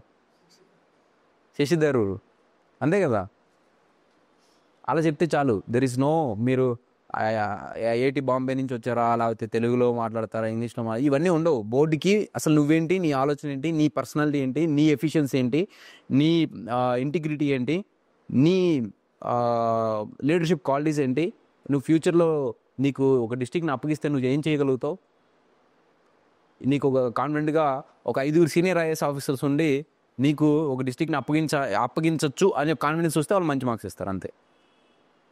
అర్థమైందా? ఆ కాన్ఫిడెన్స్ మీరు తీసుకురావాలి అంతే ఇంటర్వ్యూలో.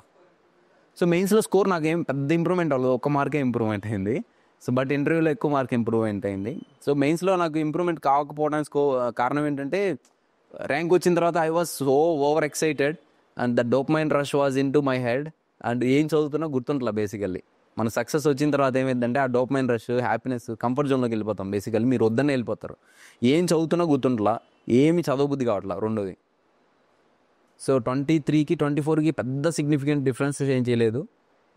అట్లే పోయేసి ఎగ్జామ్ రాసి రావడం జరిగింది. జస్ట్ బేసిక్ థింగ్స్ రివైజ్ చేశాను, నా నోట్స్ రివైజ్ చేశాను. కొంచెం నాకు కనుక ఆన్సర్ రైటింగ్ చేసే టైం కనుక కొంచెం ఉండుంటే బాగుండేదేమో అనిపించింది. సో అలా సైమల్టేనియస్లీ విత్ ద సబ్జెక్టు. అప్పుడే కదా మీకు యూపీఎస్సీ పల్స్ అనేది అర్థమయ్యేది. ఇప్పుడు మీరు లక్ష్మీకాంత్లో ప్రియాంబుల్ చదివారు, ప్రియాంబుల్ మీద ఆల్రెడీ పీవైక్యూ ఒకటి వచ్చి ఉంటుంది, దాన్ని ప్రాక్టీస్ చేశారనుకోండి దానివల్ల ఏమవుతుంది అసలు వాటి UPSC is actually expecting from an aspirant అర్థమవుతుంది కదా. It is the DNA of UPSC. అవునా? చదివి దాని మీద వచ్చిన ప్రీవైక్యూ ఓటర్ రాసుకొని మీకు ఎవరన్నా సీనియర్సో లేకపోతే మెంటర్సో లేకుంటే ఎవరన్నా ఉంటే వాళ్ళకి ఇచ్చి రివ్యూ చేయించుకుంటే బాగుంటుంది. So PSIR I'm very much passionate about PSIR basically. So Telugu literature వల్ల ఏమైందంటే ఇప్పుడు పిఎస్ఆర్లో ఓవర్లాప్ ఉంటుంది, ఆప్షనల్ జిఎస్కి ఓవర్లాప్ అనేటువంటిది ఉంటుంది. 50% అసలు పిఎస్ఐఆర్ సిలబస్ ఫినిష్ చేస్తే 50% జిఎస్ ఫినిష్ చేసినట్టే. You can write 1 essay. అర్థమైందా?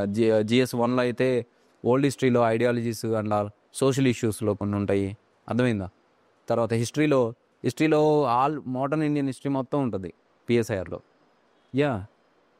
1857 రివోల్ట్ దగ్గర నుంచి ఇండిపెండెన్స్ వచ్చే వరకు మొత్తం పిఎస్ఐఆర్లో పాటే.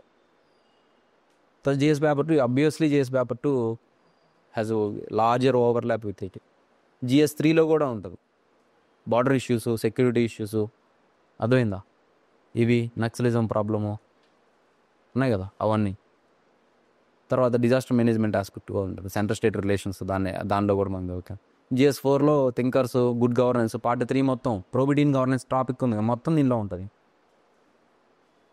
కాబట్టి అలా ఇంటర్వ్యూలో అబ్వియస్లీ పాలిటిక్స్ మీద క్వశ్చన్స్ అంటే పాలిటీ బ్యాక్గ్రౌండ్తో క్వశ్చన్స్ రాకుండా ఇంటర్వ్యూ అనేటువంటిది ఎవరికి అవ్వదు. పాలిటీ, ఎకానమీ, ఇంటర్నేషనల్ రిలేషన్స్ ఈ 3 ఆస్పెక్ట్ ఖచ్చితంగా అవుతుంది. సో అందుకని పిఎస్ఐఆర్ తీసుకోవడం జరిగింది. Ethics I made my own notes out of around 15 institutions. So వాళ్ళన్నీ తీసుకున్న అవన్నీ చదువుకొని నా ఓన్ నోట్స్ రాసా సినాప్టికల్గా. నాకు 5 వాల్యూమ్స్ నోట్స్ వచ్చింది. So I'm going to publish it soon. And when it comes to ethics I would like to tell you I scored very decent marks in ethics also, 128, 118 and 110 అట్లా.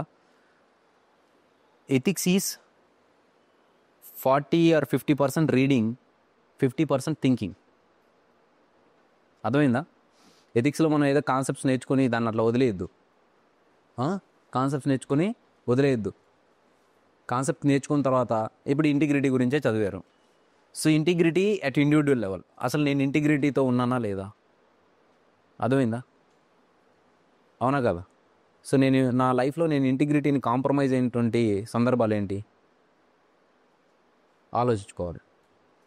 Even మీ అమ్మగారికి ఎక్కడున్నామమ్మా అంటే నేను study హాల్లో ఉన్నా అని చెప్పాము, కానీ ఇన్ రియాలిటీ మనం హాస్టల్లో ఉండి భోజనం చేస్తున్నాం.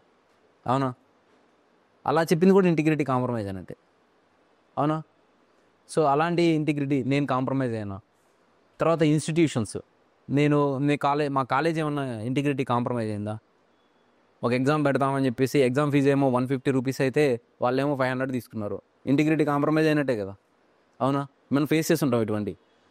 అడ్మిషన్ ఫీజు అని చెప్పేసి అడ్మిషన్ ఫీజు 2000 అయితే వాళ్ళు 2500 తీసుకున్నారు. ఇంటిగ్రిటీ కాంప్రమైజ్ అయినట్టే కదా. మనమే హెల్మెట్ లేకుండా వెళ్తూ ఉన్నాము. హెల్మెట్ లేకుండా వెళ్తూ ఉంటే ఆపాడు పోలీస్ కానిస్టేబుల్. ఒక 100 రూపాయలు ఇచ్చేసి పక్కకి వెళ్ళిపోయాము. సార్ ప్లీజ్ వదిలిపెట్టండి సార్, మీ స్టూడెంట్ సార్, అది సార్ ఇది సార్ అని చెప్పి. అక్కడ ఇంటిగ్రిటీ కాంప్రమైజ్ అయినట్టే కదా. చేసుంటారు ఎవరో ఒకరు, చేయలేదు ఎవరు? చేసావా? అది చేసినా చెప్పరు. అలా ఇండివిజువల్ ఇన్స్టిట్యూషన్ అండ్ సిస్టంలో ఇంటిగ్రిటీ కాంప్రమైజ్ అయింది ఏంటి? న్యూస్లో మనం చదువుతూ ఉంటాం, వాళ్ళు ఎవరో షూరిటీస్ లేకుండా బ్యాంక్ లోన్ ఇచ్చేశారు, అట్లా చేశారు, ఇట్లా చేశారు. సిస్టంలో ఇంటిగ్రిటీ లేదు. అండ్ పాలిటీషియన్స్ ఆర్ లీడర్స్లో ఇంటిగ్రిటీ లేదు. ఇంటిగ్రిటీ లేనప్పుడు ఏమవుతుంది? పాకిస్తాన్ లాగా బ్యూరోక్రసీ ప్లేస్లో ఆర్మీ వస్తుంది. అవునా? కంట్రీసే డిస్ట్రాయ్ అయిపోతాయి ఇంటిగ్రిటీ లేకపోతే ఇండివిజువల్స్లో. అలా డే టు డే లైఫ్ నుంచి ఇండివిజువల్, ఇన్స్టిట్యూషన్స్, అర్థమైందా, systems and countries and global లెవెల్లో ఇంటిగ్రిటీ లేనప్పుడు చాలా స్కామ్స్, ఈ స్కామ్స్, ఆ స్కామ్స్. ఇప్పుడు సౌత్ కొరియాలో ఒకసారి ఒక లేడీ ప్రెసిడెంట్కి ఏదో జైలు సెంటెన్స్ పడింది కదా. యువి గోరీనో ఎవరో ఒక ఆమె. అలా ఇంటిగ్రిటీ ఇది థింక్ చేయాలి. క్వశ్చన్ ఏమొస్తుంది? What is integrity and explain with suitable examples with your personal life experience అంటారు. అది థింక్ చేసాం కాబట్టి మనం రాయగలుగుతాం. అదే మీరు జస్ట్ రాసి integrity is something that can be defined as sons అని చెప్పి బట్టి కొట్టేసి వెళ్ళిపోయారు అనుకోండి, అప్పుడు ఎగ్జామ్లో థింక్ చేయాల్సి వస్తుంది.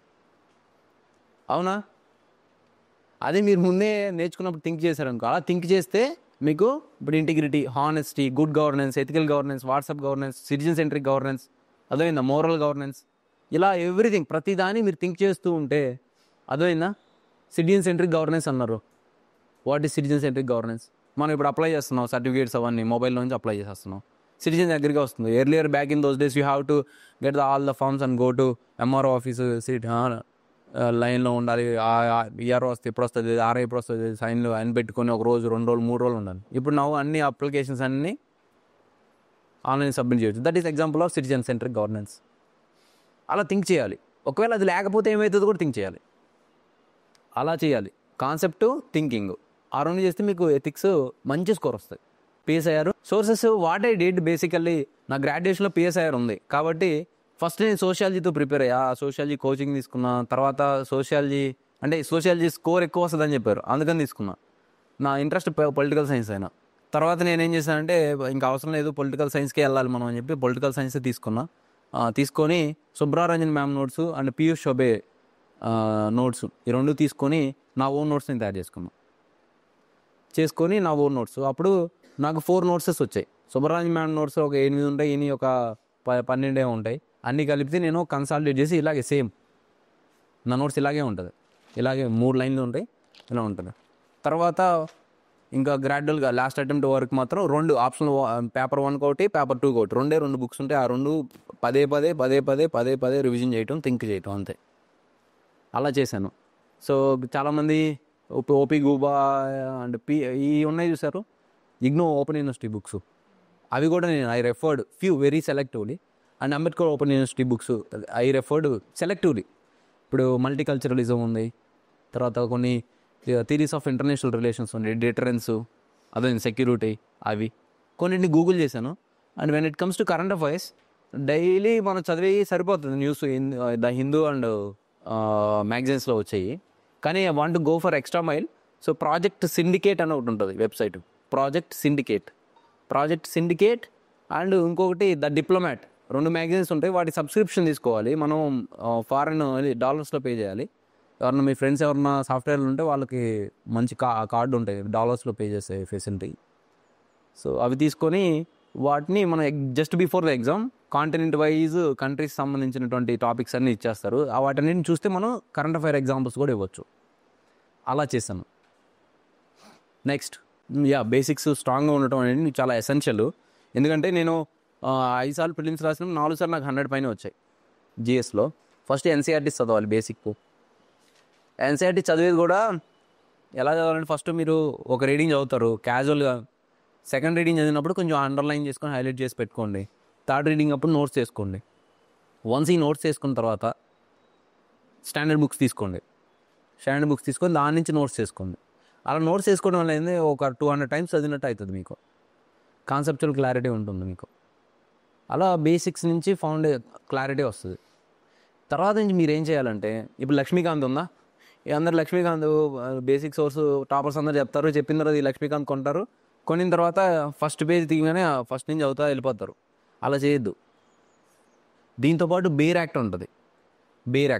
ఆ బేర్ యాక్ట్ అంటే ministry of law central government ఉంది. మినిస్ట్రీ ఆఫ్ లా డిపార్ట్మెంట్లో యాజ్ ఇట్ ఈస్ కాన్స్టిట్యూషన్, అసలు ఒరిజినల్ కాన్స్టిట్యూషన్ పీడిఎఫ్ ఉంటుంది. దాన్ని ప్రింట్ తీసుకొని ఆ కాన్స్టిట్యూషన్లో ఫస్ట్ ఏముంటుంది, ప్రియాంబుల్ ఉంటుంది. మనం వెళ్ళి అక్కడ ఆ ప్రియాంబుల్ని దాన్ని చదివి ఫస్ట్ కాన్స్టిట్యూషన్, ఒరిజినల్ కాన్స్టిట్యూషన్, తర్వాత లక్ష్మీకాంత్కి రండి. తర్వాత ఏముంటుంది, పార్ట్ 1 ఆఫ్ ఇండియన్ కాన్స్టిట్యూషన్, ఆ టాపిక్ చదువుకొని ఇక్కడ పార్ట్ 1 ఆఫ్ ఇండియన్ కాన్స్టిట్యూషన్ సంబంధించి ఎక్కడికి రావాలి. అర్థమైందా? తర్వాత అక్కడ పార్ట్ 3 చదివారు ఫండమెంటల్ రైట్స్, ఇక్కడ పార్ట్ 3కి రావాలి. అంటే before that class 11 political theory అని బుక్ ఉంటుంది ఒకటి. ఇక్కడ మీరు ఫండమెంటల్ రైట్స్ చదవబోతున్నారు, అక్కడ రైట్స్ అనే ఒక టాపిక్ ఉంటుంది. క్లాస్ 11 పొలిటికల్ థియరీలో అది చదువుకొని వచ్చి చదవండి, ఇంకా బాగా అర్థమవుతుంది. డిపిఎస్పి చదువుతున్నారు, దాంట్లో జస్టిస్ అనే ఒక కాన్సెప్ట్ ఉంటుంది. లిబర్టీ ఇక్కడ ఫండమెంటల్ రైట్స్ చదివారు, జస్టిస్ అనే ఒక కాన్సెప్ట్ ఉంటుంది. అది చదివి ఇక్కడికి వచ్చి డిపిఎస్పి చదవండి. అర్థమైందా? డెమోక్రసీ అని ఉంటుంది, అవి ఇక్కడ మనం పార్లమెంట్ వాటిని చదివేటప్పుడు డెమోక్రసీ చదువుకోవాలి. అర్థమైందా? సో ఇలా మనం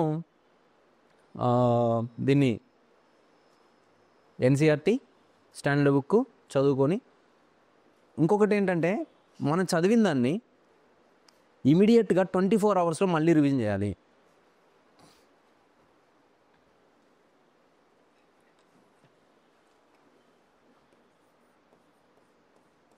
(24 hours) 3 days 5 7 21. ఈరోజు చదివామనుకోండి, దాన్ని 24 అవర్స్లో రివిజన్ చేయాలి.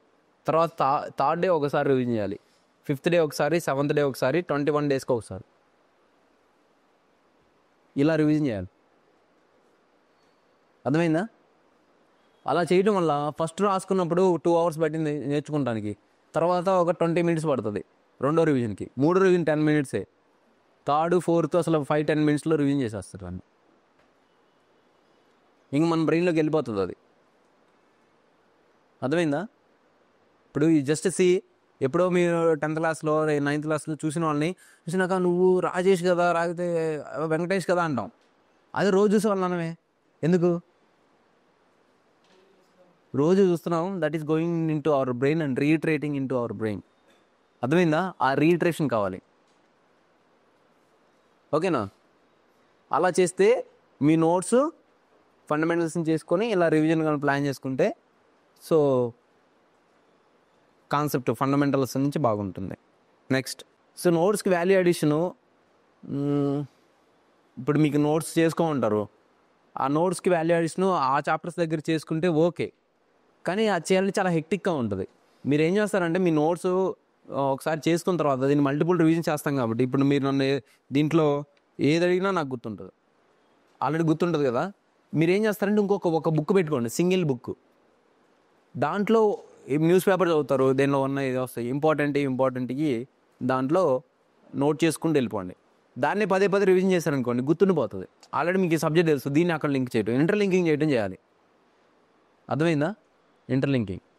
కాపీ కొట్టద్దు. ఫస్ట్ మీరే ఇప్పుడు ఆన్సర్ కాపీ కొడతారు, ఓకే, సేమ్ క్వశ్చన్ వస్తుందా? అదే కొన్ని points. Rather learn how they are writing answer, వాళ్ళ స్టైల్. అర్థమైందా? క్వశ్చన్ డిమాండ్ని అర్థం చేసుకుంటే 90% of answer writing is done. క్వశ్చన్ని 5 times చదవండి, keep it as a rule, 5 times rule. క్వశ్చన్ని మెయిన్స్లో ఒక క్వశ్చన్ వచ్చింది అనుకోండి, దాన్ని 5 times చదవండి, ఏం కాదు. ఎందుకంటే క్వశ్చన్ ఎగ్జాక్ట్ డిమాండ్ కానీ అడ్రస్ ఇస్తే ఎక్కువ మార్క్స్ వస్తాయి. పీపుల్ చాలామంది మెయిన్స్లో ఫెయిల్ అయిన వాళ్ళందరూ వాళ్ళు ఏం చేస్తారు తెలుసా?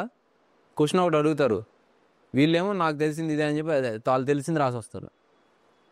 క్వశ్చన్ అడిగిందని రాయరు, అడిగిన దాన్ని ఎగ్జాక్ట్ డిమాండ్ అడ్రస్ ఇస్తే మంచి మార్క్స్ వస్తాయి. So basically science and technology ఎన్వైర్న్మెంట్కి ఫస్ట్లో ఇంట్రడ్యూస్ చేసినప్పుడు వెరీ బేసిక్ ఫండమెంటల్, నిష్ అంటే ఏంటి, ఎకోసిస్టమ్ అంటే ఏంటి, pyramid of mass, pyramid of energy, అర్థమైందా? ఇటువంటి బేసిక్ క్వశ్చన్స్ వచ్చాయి. తర్వాత ఇప్పుడు ఏమైంది, రిసోర్స్ చాలా ఎక్కువైపోయాయి కాబట్టి వాళ్ళ బేసిక్ క్వశ్చన్స్ అడగట్లా, ఫంక్షన్స్ అడుగుతున్నారు. ఆ స్టేజ్ దాటి ఇప్పుడు రీసెంట్ ట్రెండ్ ఏంటంటే ఒక యానిమల్ దాని బిహేవియర్ అడుగుతున్నారు, దాని నిష్, అర్థమైందా? ఇది అడుగుతున్నారు. ఈ ఎవాల్వ్ అవుతూ ఉంది. అయితే నేనేం చేశానంటే, నాది ఇంటర్మీడియట్లో biology, so medical lab technician biology. So నేను science and technology very curious animal, so అన్నీ బాగా నేర్చుకుంటూ ఉంటాం. అయితే మీరేం చేయాలంటే, ఏదైనా you pick up any one resource. నేనైతే శంకర్ ఐఏఎస్ తీసుకున్నా, శంకర్ ఐఏఎస్ లేకుంటే ఇప్పుడు పిఎంఎఫ్ ఐఏఎస్ ఏదన్నా వచ్చింది. అయితే దాంట్లో ఉన్నటువంటి డ్రాబ్యాక్ ఏంటంటే, శంకర్ ఐఏఎస్ ఉందనుకోండి, శంకర్ ఐఏఎస్లో ఇప్పుడు పర్సే డిఫారెస్టేషన్కి సంబంధించి ఒక టాపిక్ వచ్చింది. వాడు ఏం చేస్తాడు, లేకుంటే గ్రాస్ ల్యాండ్ క్వశ్చన్ డిఫారెస్టేషన్ అనుకోండి, ఫారెస్ట్ ఎకోసిస్టమ్ అని, ఫారెస్ట్ అన్నీ చెప్తాడు. ఈ ఫారెస్ట్ సంబంధించినటువంటి అగ్రిమెంట్స్ ఏవైతే ఉంటాయో అన్నీ ఇంకో తీసుకెళ్ళి వేరే అగ్రిమెంట్స్ అనే ఒక చాప్టర్ పెట్టి అగ్రిమెంట్స్ మీద దానిలో పెట్టేస్తాడు. అర్థమైందా? రీడ్ ప్లస్ ఇట్లాంటివి, అర్థమైందా? అండ్ కంపా అది అక్కడేమో యాక్స్ అని చెప్పి, ఎన్వైర్న్మెంట్ యాక్స్ అని చెప్పి ఆ యాక్స్ అన్నీ ఒక చోట పెట్టారు. నేనేం చేశానంటే 2 శంకర్ బుక్స్ తీసుకున్నా, 2ని కట్ చేయించి నాకు ఇప్పుడు ఫారెస్ట్ రిలేటెడ్ ఫారెస్ట్ వచ్చిందా, డిఫారెస్టేషన్ సంబంధించి అసలు ఫారెస్ట్కి సంబంధించినటువంటి ప్రాబ్లమ్స్, దానికి సంబంధించినటువంటి యాక్ట్స్, దానికి సంబంధించినటువంటి గవర్నమెంట్ స్కీమ్స్, దానికి సంబంధించినటువంటి ఇంటర్నేషనల్ అగ్రిమెంట్స్, అర్థమైందా? అవన్నీ ఎక్కడెక్కడ శంకర్ బుక్లో ఉన్నాయి అవన్నీ కట్ చేసి ఒక పేస్ట్ చేసుకున్నా ఒక నోట్స్లో. కోరల్స్ ఉన్నాయి, కోరల్స్ మీద క్లైన్ ఫిల్టర్ ఇండెక్స్ ఉన్నాయి కొన్ని. సో ఈ వాటికి సంబంధించి కోరల్కి సంబంధించి అగ్రిమెంట్స్ అవన్నీ తీసుకొచ్చి ఒక చోట. అలా I made my own notes out of those resources ఉంది ఒకటి. రెండోది ఏంటంటే ఫస్ట్ మీకు ఎన్వైర్న్మెంట్ కానీ సైన్స్ అండ్ టెక్నాలజీ కానీ బేసిక్ ప్రిన్సిపల్స్ ఏవైతే ఉంటాయో అవి మీరు చాలా క్లియర్గా ఉండాలి. ఎకోసిస్టమ్ అంటే ఏంటి, నిష్ అంటే ఏంటి, తర్వాత పిరమిడ్ ఆఫ్ మాస్ అంటే ఏంటి, పిరమిడ్ ఆఫ్ ఎనర్జీ అంటే ఏంటి, దాంట్లో ఉన్నటువంటి రూల్స్ ఏంటి, ఫుడ్ చైన్ అంటే ఏంటి, అర్థమైందా? సో లోటిక్ బెంటిక్ జోన్స్ ఈ రివర్ ఎకోసిస్టంలో, లేకపోతే స్టాటిక్ వాటర్ ఎకోసిస్టంలో, algal bloom, the micro processings and all, అర్థమైందా? మైక్రో ఆర్గానిజమ్స్, డీకంపోజిషన్ మెథడాలజీస్ ఇవన్నీ. అండ్ ఈ క్లైమేట్ చేంజ్ ఎలా జరుగుతుంది, ఓజోన్ డిప్లీషన్కి ఏంటి అక్కడ ఉన్నటువంటి కెమిస్ట్రీ ప్రాసెస్ ఏంటి, ఏమేమి ఫ్యాక్టర్స్, వోల్టైల్ ఆర్గానిక్ కాంపోనెంట్స్ అంటే ఏంటి, అవి ఎక్కడెక్కడ ఉంటాయి, వాటి వల్ల ఇంపాక్ట్ ఏంటి, గ్రీన్ హౌస్ గ్యాసెస్ ఏంటి, వీటన్నిటికీ ఎక్కువ రేడియేషన్ ఉండేటువంటి గ్రీన్ హౌస్ గ్యాస్ ఏంటి, గ్లోబల్ వార్మింగ్ పొటెన్షియల్ ఎక్కువ ఉన్నటువంటి గ్రీన్ హౌస్ గ్యాస్ ఏంటి, అర్థమైందా? ఇటు ఫండమెంటల్స్ ఏవైతే ఉంటే అవి క్లియర్గా ఉండాలి. ఇప్పుడు when it comes to science and technology, nano technology అంటే ఏంటి, అండ్ నానో ట్యూబ్స్ అంటే ఏంటి, నానో పార్టికల్స్ అంటే ఏంటి, వాటి యొక్క బేసిక్ ఫీచర్స్ ఏంటి. గోల్డ్ ఉంది కదా, gold as a particles as a మెటల్గా మన చేతిలో ఉందనుకోండి, అది లైట్ ఎల్లో, అది థిక్ ఎల్లో, లైట్ ఎల్లో ఆ స్పెక్ట్రంలో కనిపిస్తుంది, అవునా? అదే గోల్డ్ని కనుక నానో పార్టికల్స్గా చేసి ఒక షీట్లా చేసాం అనుకో, nano sheet, gold nano particle coated sheet, అది మిరాక్యులస్లీ కలర్ చేంజ్ అయిపోతుంది, పింక్, రెడ్ అట్లా అయిపోతుంది, అర్థమైందా? మ్యాక్రో స్కేల్లో ఇప్పుడు ఈ బాటిల్ ఉంది, దీనిలో వాటర్ ఉంది, దాన్ని ఇట్లా వదిలేస్తే కింద పడిపోతుంది అనుకోండి. అదే వాటర్ని నానో స్కేల్లో కనుక కట్ చేసి చూస్తే అది డిఫరెంట్ బిహేవియర్స్ పైకి లేస్తుంది. ఇట్లా కొన్ని ఆపోజిట్ రూల్స్ ఉంటాయి, అర్థమైందా? ఇప్పుడు స్పేస్ టెక్నాలజీ ఉంది, స్పేస్ టెక్నాలజీలో జియోసింక్రనస్ ఆర్బిట్ అంటే ఏంటి, అర్థమైందా?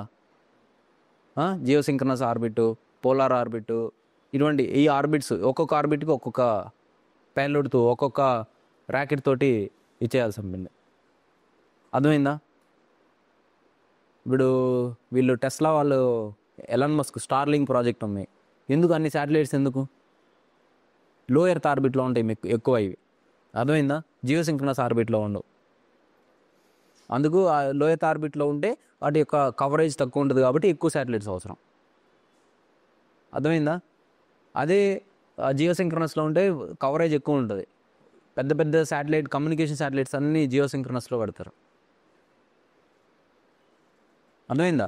ఇలాంటి బేసిక్స్ ఏవైతే ఉన్నాయి, ఇప్పుడు డిఎన్ఏ ఉంది, ఏటీజీసీ కాంపోనెంట్స్, నైట్రోజన్ బేస్ అంటే ఏంటి, ఇవన్నీ చాలా మైన్యూట్ ఇష్యూస్ అన్నీ మీకు కాన్సెప్చువల్ క్లారిటీ ఉండాలి. మళ్ళీ పిహెచ్డీ చేయదు కాన్సెప్చువల్ క్లారిటీ అని చెప్పి నేను వెళ్తాను అన్నీ చూస్తాను అంటే అది కుదరదు. బేసిక్ ఏదైతే మీకు ఏ book purchase any one book from the market, దాన్ని తీసుకొని రవి అగ్రహార ఇంకా ఏవో ఉన్నాయి, వాళ్ళని తీసుకొని దాంట్లో ఉన్నటువంటి ఫండమెంటల్ కాన్సెప్ట్స్, కాకపోతే దాన్ని డంప్ ఎక్కువ చేస్తారు because they want to cell the book, bulky book. Satellite ఇంత హైట్ ఉంది, ఇంత వెయిట్ ఉంది, ఇంత వెడల్పు ఉంది, ఇవన్నీ రాస్తారు, అవి అవసరం లేదు. శాటిలైట్ ఏంటి, అది ఏ స్పెక్ట్రంలో ఉంటుంది, దాని యొక్క యూస్ ఏంది, ఓషన్ శాట్, ఆస్ట్రోశాట్, అగ్రిశాట్.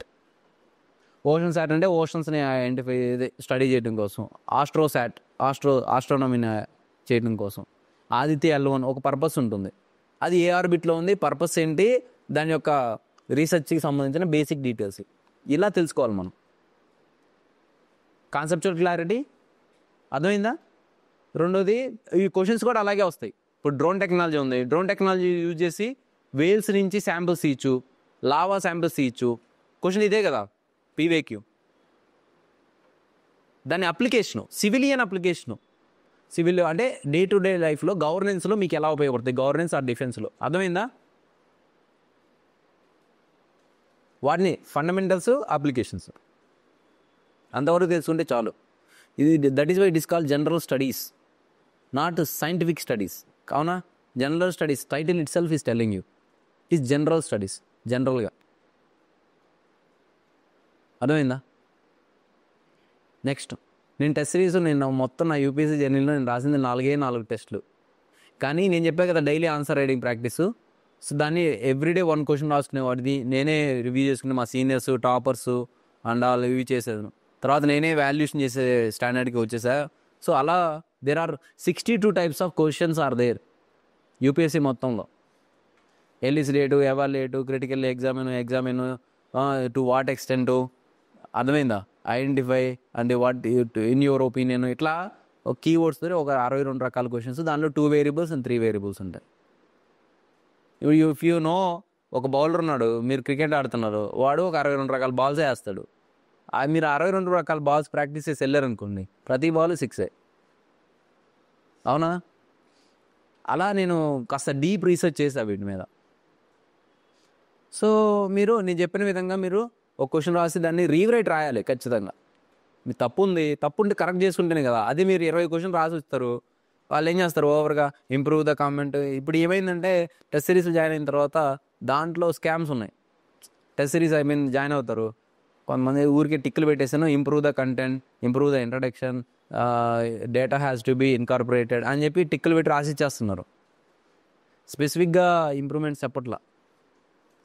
అలా ఇప్పుడు న్యూస్ పేపర్ ఏమవుతుందంటే, మనం కొత్తగా ప్రిపరేషన్ స్టార్ట్ చేసిన వాళ్ళు డిఫికల్ట్ ఎందుకు ఫీల్ అవుతారంటే, assume this as a Hindu. Okay, first ఇక్కడ న్యూస్ పేపర్ చదివిన వాళ్ళకి ఎవరైనా కనీసం 3-4 గంటలైనా పట్టిన రోజు ఉందా? ఎంత టైం పడుతుంది ఒక్కొక్కరికి news paper? 2 hours, 3 hours, 4 hours. ఎందుకు పట్టింది అని అంటే, బేసికల్లీ అసలు న్యూస్ పేపర్ని ఎలా చదవాలో తెలియదు. బేసికల్లీ మనకి ఎగ్జామ్కి ఎలా చదవాలో తెలియదు. ఏమవుతుందంటే, ఫస్ట్ సిలబస్ ఎవరు చదివి ఉండరు. మీరు చెప్తారా ఎవరన్నా సిలబస్? నేను అడుగుతా, ఎంతమంది ఓపెన్ చేసి అఫీషియల్గా యూపీఎస్సీ నోటిఫికేషన్ నుంచి సిలబస్ కంప్లీట్గా చదివారు అని ఎంతమంది చదివారు? చేతులు ఎత్తండి. ఎత్తాలి.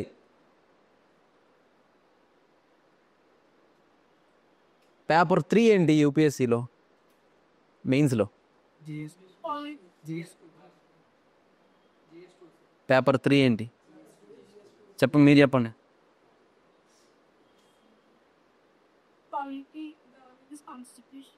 పేపర్ 3. పేపర్ 2 ఏంటి?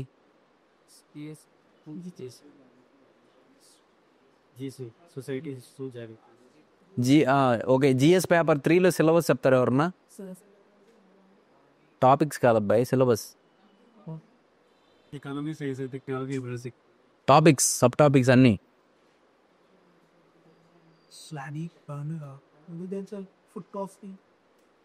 Indian economy and the problems related to planning, development, employment, ఇలా స్టార్ట్ అవుతుంది అది. అర్థమైందా? కానీ మన వాళ్ళు people are busy with preparing UPSC but not finding time to go through the syllabus of UPSC. అర్థమైందా? అవునా కదా? సో ఫస్ట్ సిలబస్ చదవాలి.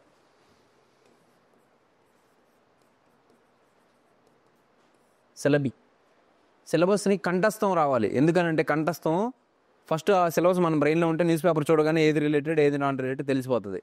అక్కడ టైం సేవ్ అయిపోద్ది. అర్థమైందా? దాన్ని చదివిన తర్వాత మళ్ళీ మనం ఎందుకు డిఫికల్టీ ఫీల్ అవుతామంటే, న్యూస్ పేపర్లో ఏమవుతుందంటే, ఈరోజు న్యూస్ ఏంటి, న్యూస్లో ఎవరైనా చదివచ్చారా?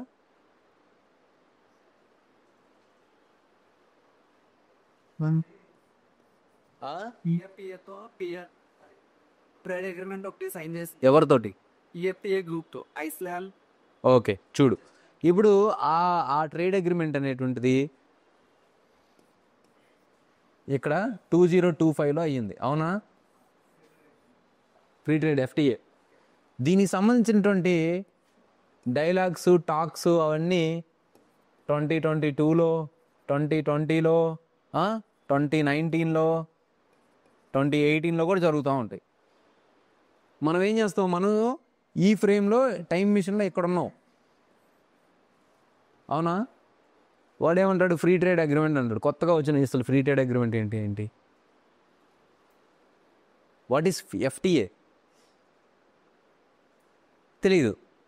అప్పుడు ఆడు ఏం చేస్తాడు, అది డిఫికల్ట్ ఫీల్ అయిపోతాడు పిల్లవాడు. కాబట్టి మనకి బ్యాక్గ్రౌండ్ అంతా తెలియదు కదా. మనం సిలబస్ తెలిస్తే దానిలో international agreements and there impact on India and neighbourhood అనేటువంటి అట్లా దానికి సంబంధించిన సిలబస్లో ఏవైతే ఉందో మనకి తెలుసుకోవాలి ఫస్ట్. ఇలా సిలబస్లు తెలుసుకోవడం వల్ల దాన్ని మనం ఐడెంటిఫై చేస్తాం ఒకటి. రెండోది ఏంటంటే సిలబస్ని కోరిలేట్ చేయగలగాలి. ఇప్పుడు ఎఫ్టీఏ జరిగింది, ఎవరెవరికి జరిగింది, ఎందుకు జరిగింది, అర్థమైందా? ఆ ఎఫ్టీఏ చేసుకుంటాం వల్ల ఇండియా మీద డైరీ సెక్టార్ మీద ఇంపాక్ట్ ఏంటి, ఆటోమొబైల్ సెక్టార్ మీద ఇంపాక్ట్ ఏంటి, అగ్రికల్చర్ మీద ఇంపాక్ట్ ఏంటి, ఎన్వైర్న్మెంట్ మీద ఇంపాక్ట్ ఏంటి, గవర్నెన్స్ మీద ఇంపాక్ట్ ఏంటి, ఎంఎస్ఎంఈ మీద ఇంపాక్ట్ ఏంటి, ఉమెన్ మీద ఇంపాక్ట్ ఏంటి, వల్నరబుల్ సెక్షన్స్ మీద ఇంపాక్ట్ ఏంటి, ఇవన్నీ మనం కోరిలేట్ చేయాలి. ఇవన్నీ కోరిలేట్ చేయాలంటే మన సిలబస్లో ఏమేమో తెలియాలి కదా. మనకి సిలబస్ తెలియదా? మీకు సిలబస్ తెలిస్తే మెయిన్స్లో కూడా మోర్ పాయింట్స్ జనరేట్ చేయగలుగుతారు, అవునా? అలా న్యూస్ పేపర్ చదవడానికి ముందు సిలబస్ బాగా చదవాలి, బై హార్ట్ చేయాలి. ఎప్పుడు నిద్రలో లేపడిగినా కానీ చెప్పేయాలి ఒకటి. రెండోది, న్యూస్ వచ్చింది ఈరోజు పర్సే ఇండియా ఇజ్రాయెల్ రిలేషన్షిప్పే వచ్చింది. సో ఇజ్రాయెల్ లేకుంటే ఇజ్రాయెల్ పాలస్తీన్ ఇష్యూ రిపోర్ట్ అయింది, ఇజ్రాయెల్ అటాక్ చేసిందనో ఏదో వచ్చింది. ఇప్పుడు దాన్ని GS 1 నుంచి సిలబస్ కోరిలేట్ చేయాలి. థింకింగ్ GS 1లో ఓల్డ్ హిస్టరీలో డీకాలనైజేషన్ ఉందా లేదా, దానికి సంబంధించి లింక్ చేసుకోవాలి. ఐడియాలజీస్ ఉందా లేదా, ఉంది. Social issues, women vulnerable sections ఉందా లేదా, ఉమెన్ వల్నరబుల్ సెక్షన్స్ ఎలా ఇంపాక్ట్ అవుతారు, అర్థమైందా? జాగ్రఫీ, ఇప్పుడు ఉక్రెయిన్కినో రష్యాకి వార్ జరుగుతుంటే మధ్యలో యూఎస్ వెళ్ళి మినరల్ అగ్రిమెంట్ ఎందుకు చేసుకుంది? జాగ్రఫీ, రిసోర్సెస్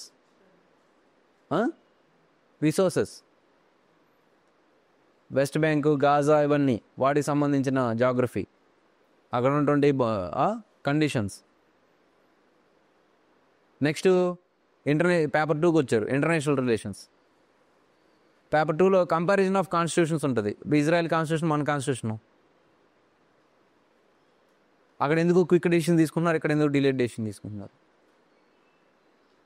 స్టేట్ లేకపోతే ఏమవుతుంది, పాలస్తీన్ యాజ్ అన్ స్టేట్ అనేటువంటి కన్సాలిడేట్ అవ్వాల, స్టేట్ అనేటువంటి స్ట్రాంగ్గా లేకపోతే ఏమవుతుంది తెలుస్తుంది.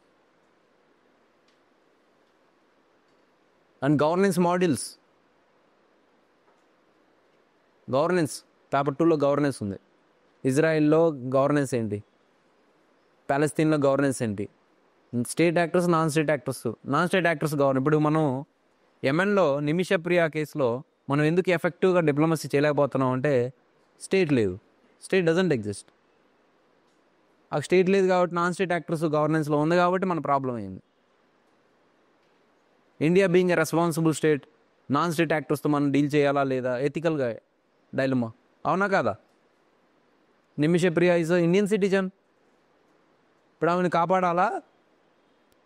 కాపాడడం కోసం ఒక state, democratic state, largest democracy of the world వెళ్ళి ఒక నాన్ స్టేట్ యాక్టర్ అంటే ఒక ఆల్మోస్ట్ టెర్రరిస్ట్ దగ్గరికి వెళ్ళి మా సిటిజన్ వదిలిపెట్టు, నేను నిన్ను రికగ్నైజ్ చేస్తాం అని చెప్పి మనం సబ్మిట్ అవ్వాలా? ఎథికల్ క్వశ్చన్, ఎథిక్స్, అర్థమైందా? తర్వాత GS 3కి వెళ్ళాలి, internal security, border issues, how the border issues are triggering.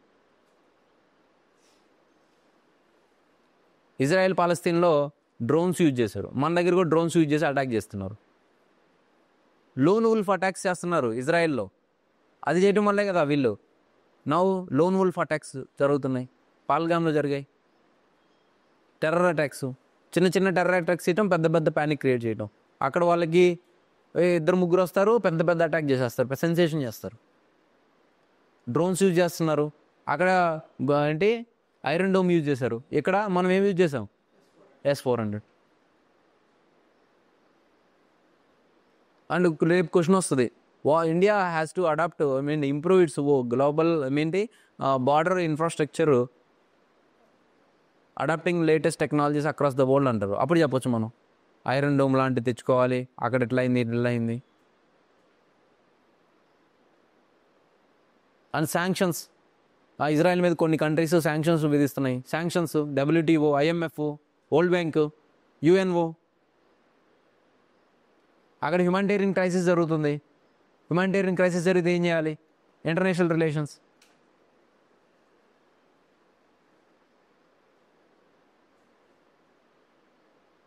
అజైలం సీకర్స్కి మనం అజైలం ఇవ్వాలా? మన దగ్గర అసలు అజైలం పాలసీ ఉందా? అర్థమవుతుందా? సిలబస్ అందుకు ఇంపార్టెంట్.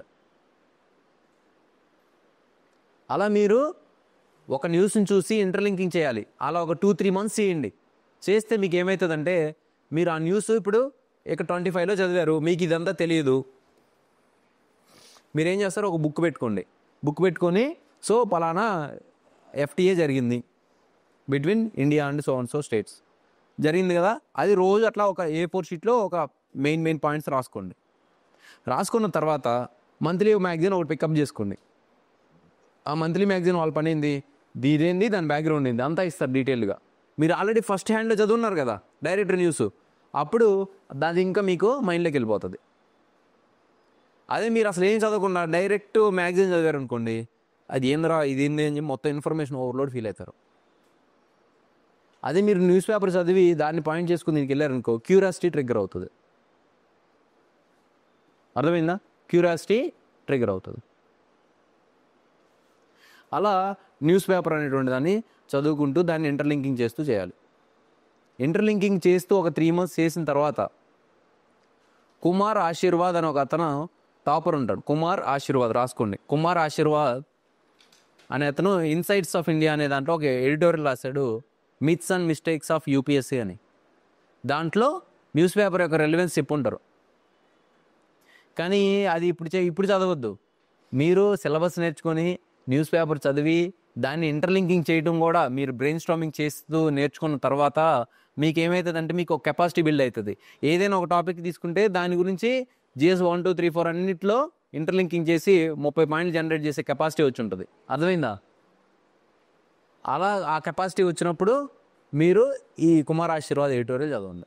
అప్పటి వరకు న్యూస్ పేపర్ని ఈక్వల్ ఇంపార్టెన్స్ ఇచ్చి మల్టిపుల్గా ఇంటర్ కనెక్ట్ చేయటం అనేటువంటిది నేర్చుకోండి. ఓకేనా? ఇంకా మీకు కావాలంటే ఒక న్యూస్ వచ్చిందనుకో, ఆ న్యూస్కి సంబంధించి ఒక రెడ్ పెన్నులు తీసుకొని ఈ న్యూస్ GS 1, 2, 3, 4 పేపర్లు అన్నిటికీ ఎలా రిలేటెడ్ అనేది రాసుకోవాలి. అర్థమైందా? అలా రాస్తే మీకు ఏమవుతుంది, మెయిన్స్లో ఎక్కువ points, relevant points. There is no right wrong answer in UPSC. There is only relevant, more relevant, most relevant, aptly relevant అలా ఉంటాయి. మీరు మోర్ రెలవెంట్గా రాస్తే మోర్ మార్క్స్ వస్తాయి. అర్థమైందా? They have the ability of interconnecting and they have the ability of articulating. They have the ability. మీకు ఆ interconnecting ability వచ్చిందనుకో, news paper చదవాలబ్బాయి. చదివిన వాళ్ళకి చదవని వాళ్ళకి డిఫరెన్స్ ఉంటుంది. ఇంటర్వ్యూలో ఆన్సర్ వాళ్ళకి ఇంటర్వ్యూలో తక్కువ స్కోర్ కూడా వచ్చి చూడుకోవాలంటే ఫాలో అవ్వచ్చు. ఎకానమీలో ప్రిలిమ్స్ సిలబస్ వేరే, మెయిన్ సిలబస్ వేరే ఉంటుంది. మిగతా అంతా మీరు మెయిన్ సిలబస్ దగ్గర పెట్టుకొని దాన్ని చదువుకుంటూ ప్రిలిమ్స్కి కూడా ఇంటిగ్రేట్ చేసుకొని చదువుకుంటూ వెళ్ళండి. ఉంది అది ఎలా చేయాలంటే, GS 2లో సేమ్ క్వశ్చన్ ఇవ్వరు. First of all no law no liberty, conceptual based ఇవ్వరు. అడిగితే IGP బేస్డ్ క్వశ్చన్స్ అడుగుతారు, ఇండియన్ పాలిటీ బేస్డ్ క్వశ్చన్స్. ఇప్పుడు మీరు GSలో రాసేటప్పుడు ఏం చేయాలంటే, పొలిటికల్ థియరీస్ని వాడకూడదు GSలో రాసేటప్పుడు. ఇప్పుడు పార్లమెంటు ఇన్ఎఫిషియెంట్గా పనిచేస్తుంది, దీని పొటెన్షియల్ ప్రకారంగా పనిచేయట్లేదు అని చెప్పి GS 1లో క్వశ్చన్ 2లో క్వశ్చన్ ఇచ్చాడు అనుకో, అప్పుడు నువ్వేం చేయాలంటే, ద పార్లమెంట్ అనేటువంటిది యాజ్ పర్ ఇండియన్ కాన్స్టిట్యూషన్ ఇట్లా ఈ ఆర్టికల్ ప్రకారం కాన్స్టిట్యూట్ అయింది, దాని రోల్ ఇది, ఎక్స్పెక్టెడ్ రోల్ ఇది, but as per the recent reports so its potential is not at all realised, దానికి XYZ ఫ్యాక్టర్స్ ఉన్నాయి, ఈ XYZ ఫ్యాక్టర్ని ABC ఫ్యాక్టర్స్ తోటి మనం ఇంప్రూవ్ చేయాలి. అదే గుడ్ గవర్నెన్స్ దానికి సంబంధించినటువంటి సెకండ్ అడ్మినిస్ట్రేటివ్ రిఫార్మ్స్ కమిషన్ లేకపోతే ఇంకోటి సజెస్ట్ చేసింది అని చెప్పి నువ్వు కొన్ని సజెషన్స్ చేయాలి. When it comes to political సైన్స్లో ఎలా చేయాలంటే, India is a representative form of parliamentary democratic system where the parliamentary form of the democracy is always taking place in the debate and dialogue and discourse. అర్థమైందా? So that is the core of the democracy. So but the Indian parliament is not realising its potential is a very bad sign of democratic setup like India. ఇలా start చేయాలి. Political థియరీస్ని తీసుకురావాలి. Mental health చాలా important. Mental health నేను అందుకే మీకు చెప్పింది, don't chase the exam date. If you chase the exam date మీరు మెంటల్ హెల్త్ కూడా డిస్టర్బ్ అవుతుంది. You just understand that this exam requires excellence. Exam requires excellence. ఈ ఎక్సలెన్స్ అనేటువంటి దాన్ని మీరు అచీవ్ చేయడానికి ట్రై చేయండి.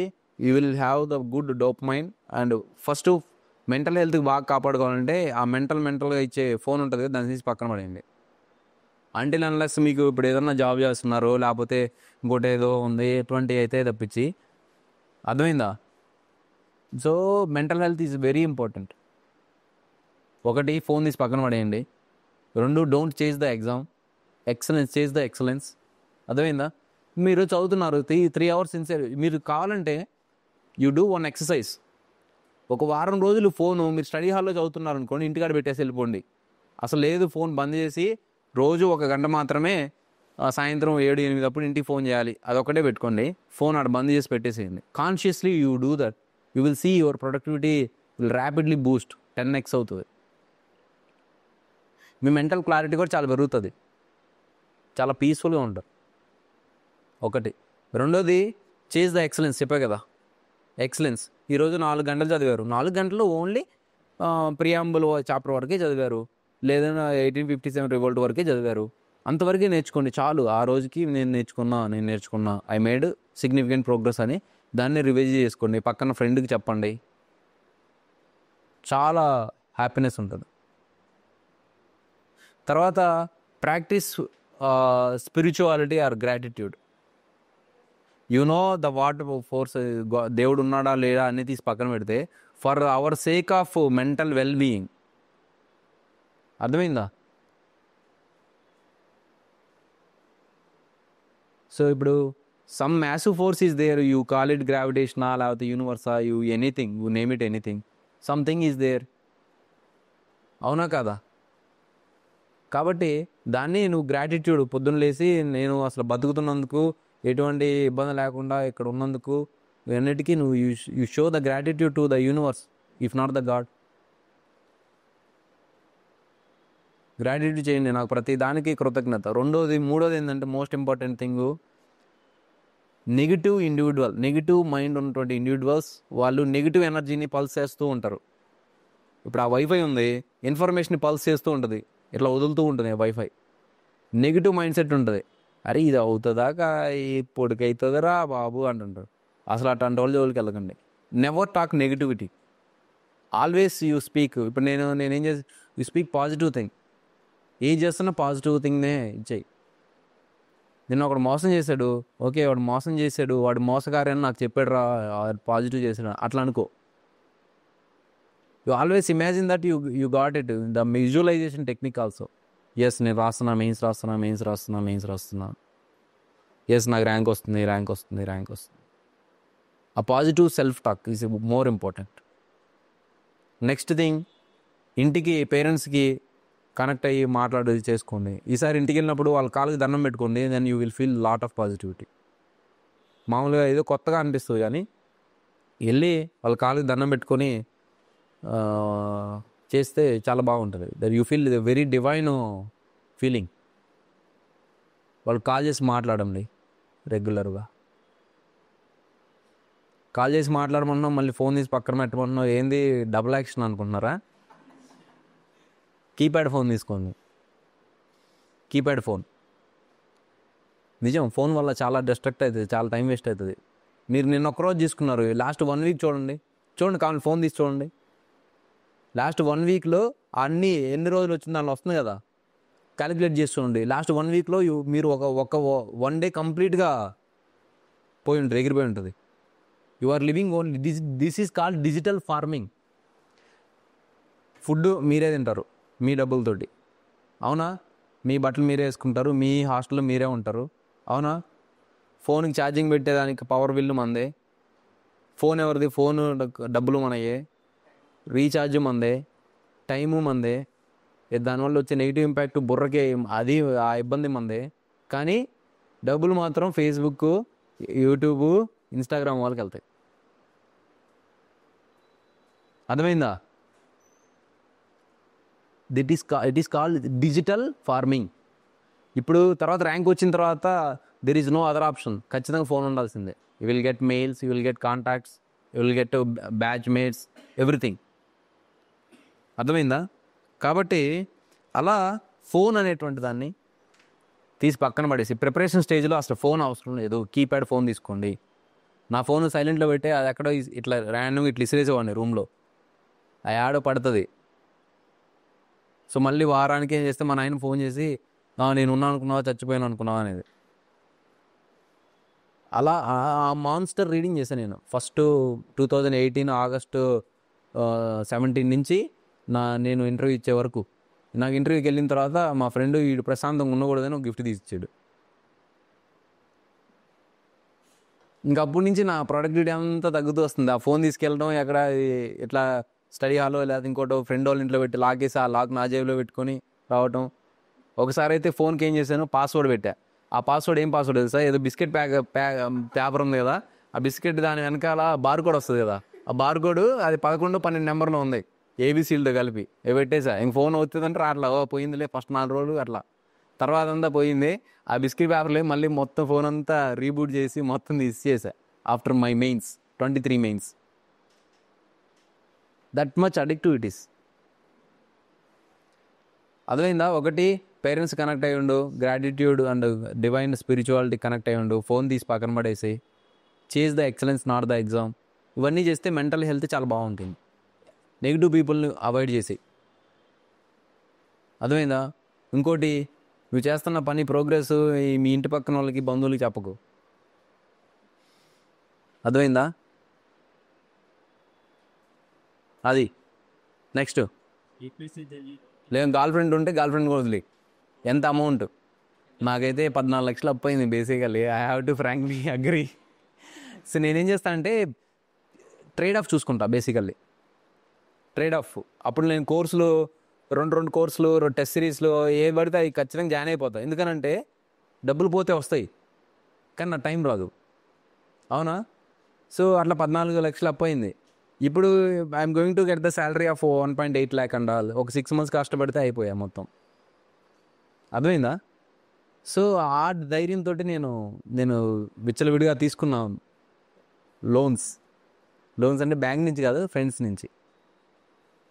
అర్థమైందా? అలా. But that doesn't mean that go for lavish things. అర్థమైందా? Phone is necessary evil after getting rank. Before that optional evil. మీరే కొని తెచ్చుకుంటారు ఫోన్. అర్థమైందా? హెల్త్ గురించి కూడా పట్టించుకోండి.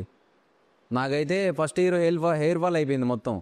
ఏందిరా బాబు ఇట్లా అయిపోయింది అనుకునే. ఎందుకు? బయటికి వెళ్ళాలా, 1.5 year బయటికి వెళ్ళాలా, ఎండకి డి విటమిన్ డెఫిషియన్సీ వచ్చింది. తీరా హెయిర్ అట్లంటే వెళ్ళిపోతున్నాయి 10, ఎట్లంటే 10 వెళ్ళిపోతున్నాయి. ఏంట్రా స్వామి ఎంత అని చెప్పేసి మళ్ళీ డాక్టర్ దగ్గరికి వాళ్ళ దగ్గరికి వెళ్తే వైటమిన్ డి డెఫిషియన్సీ. రోజు ఒక 1 hour అయితే ఫిజికల్ యాక్టివిటీ చేసుకోండి అబ్బా. దానివల్ల చాలా, అది కూడా ఈవినింగ్ పెట్టుకోండి. మార్నింగ్ టైం చాలా ప్రొడక్టివ్గా ఉంటుంది. ఈవినింగ్ టైం వెళ్ళి ఇందిరా పార్క్లో పరిగెత్తండి. ఎవరు ఆపారు మిమ్మల్ని? ఎవరు ఆపారు? ఏ బాబు ఎందుకు పరిగెత్తున్నావు అని.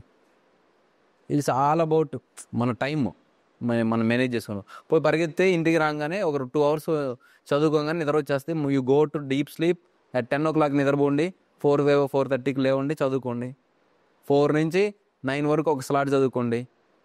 9కి వచ్చి బ్రేక్ఫాస్ట్ చేసుకొని 9:30 నుంచి 12:30కి ఒక స్లాట్ చదువుకోండి. వెళ్ళి శుభ్రంగా హాస్టల్లో తినేసి లేదా రూమ్లో తినేసేసి 1 గంట నిద్రపోండి. మళ్ళీ 2 o'clockకి స్టార్ట్ చేయండి. 2 to 4:30 చదువుకొని 4:30కి ఇందిరా పార్క్కి వెళ్ళి పరిగెత్తి వచ్చి ఫ్రెష్ అప్ అయిపోయి మళ్ళీ 6కి స్టార్ట్ చేసి 6 to 10 చదువుకోండి. ప్రశాంతం. అర్థమైందా?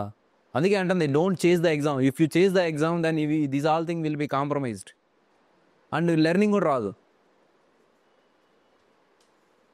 అర్థమైందా? లెర్నింగ్ రాదు. కాబట్టి చేజ్ ద ఎక్సలెన్స్. సబ్జెక్ట్ బాగా నేర్చుకోవాలి. పట్టండి 1.5 year పడుతుంది. బేసిక్గా మీరు కనుక ప్రాపర్ డైరెక్షన్లో ఉండి రోజు ఆన్సర్ రైటింగ్ ప్రాక్టీస్ చేసుకుంటూ మీ ఓన్ షార్ట్ నోట్స్ ప్రిపేర్ చేసుకొని ప్రాపర్గా సబ్జెక్ట్ నేర్చుకుంటే చేసడానికి ఒక 18 months పడుతుంది. డిపెండ్స్ ఆన్ కొంతమందికి 16, కొంతమంది 14 months ఇలా. మీరు బేసిక్ యావరేజ్ స్టూడెంట్ అయ్యింది. అలా మళ్ళీ రైట్ డైరెక్షన్. ఇప్పుడు ర్యాకెట్ ఉంది, ర్యాకెట్ని వీళ్ళు స్టార్ట్ చేసి ప్లస్ స్ట్రైట్గా పెట్టారనుకోండి, వెళ్ళి అది ఆర్బిట్లోకి వెళ్తుంది, ప్రాపర్ ఆర్బిట్లోకి. లేదా అదేదన్నా చిన్న మ్యాల్ ఫంక్షన్ వచ్చి ఒక ఇంజన్ స్టార్ట్ అవటం లేట్ అయింది అనుకో, ఒక ఇంజన్ స్టార్ట్ అవడం లేట్ అయితే ఇటు వెళ్ళిపోద్ది డైరెక్ట్ సముద్రంలోకి. ఇంకా పైకి ఎంత స్పీడ్తో వెళ్తుందో సముద్రంలోకి కూడా అంతే స్పీడ్తో వెళ్తుంది బేసికల్లీ, రాంగ్ డైరెక్షన్. అలా మంచి డైరెక్షన్ చేసుకోండి, పాజిటివ్ ఎన్వైర్న్మెంట్ పెట్టుకోండి, చుట్టుపక్కల మంచి పాజిటివ్ గ్యాంగ్ని మెయింటైన్ చేయకండి, గ్రూప్ని మెయింటైన్ చేయండి. Group of 3 people. Group of 3 people is always good. అర్థమైందా? సో అలా చేస్తే రైట్ డైరెక్షన్లో ఒక 16 to 17 months ఆర్ 16 months చేసుకుంటే మీరు ఎలా ఉండాలి తెలుసా? ఎక్సలెన్స్. ఫిలిమ్స్ అయిపోయింది కదా, యూపీఎస్సీ ఫోన్ చేసి మెయిన్స్ ఎప్పుడు పెడతారు, రేపా ఎల్లుండా అని అడగాలి. ఫిలిమ్స్ ఈరోజు పెడితే నెక్స్ట్ డే మెయిన్స్ పెట్టినా రాసేటట్టు ఉండాలి. నెక్స్ట్ డే ఇంటర్వ్యూ కూడా పెట్టినా మెయిన్స్ ఎగ్జామ్ రాసి రేపు ఇంటర్వ్యూ పెడతారా ఎల్లుండి పెడతారా అని అడగాలి. అంత కాన్ఫిడెన్స్ ఎప్పుడు వస్తుంది? మీరు ప్రాపర్గా సబ్జెక్ట్ చదివి మంచి స్కిల్స్ నేర్చుకొని హెల్తీగా ఉండి, అర్థమైందా? అలా ఉన్నప్పుడు వస్తుంది. అంతేనా? ఈరోజు ప్రిలిమ్స్ పెట్టి రేపు మెయిన్స్ పెట్టి ఎల్లుండి ఇంటర్వ్యూ పెట్టినా రాసేటట్టు మీరు ప్రిపేర్ అయితే అది ప్రిపరేషన్ కంప్లీట్ అయినట్టు. అర్థమైందా? అంతేగాని లక్ష్మీకాంత్ తిప్పేసేసి లేకపోతే స్పెక్ట్రమ్ తిప్పేసేసి అయిపోయింది స్టడీ అట్లా అనుకోవద్దు. ఓకేనా? So that is the thing. ఓకేనా?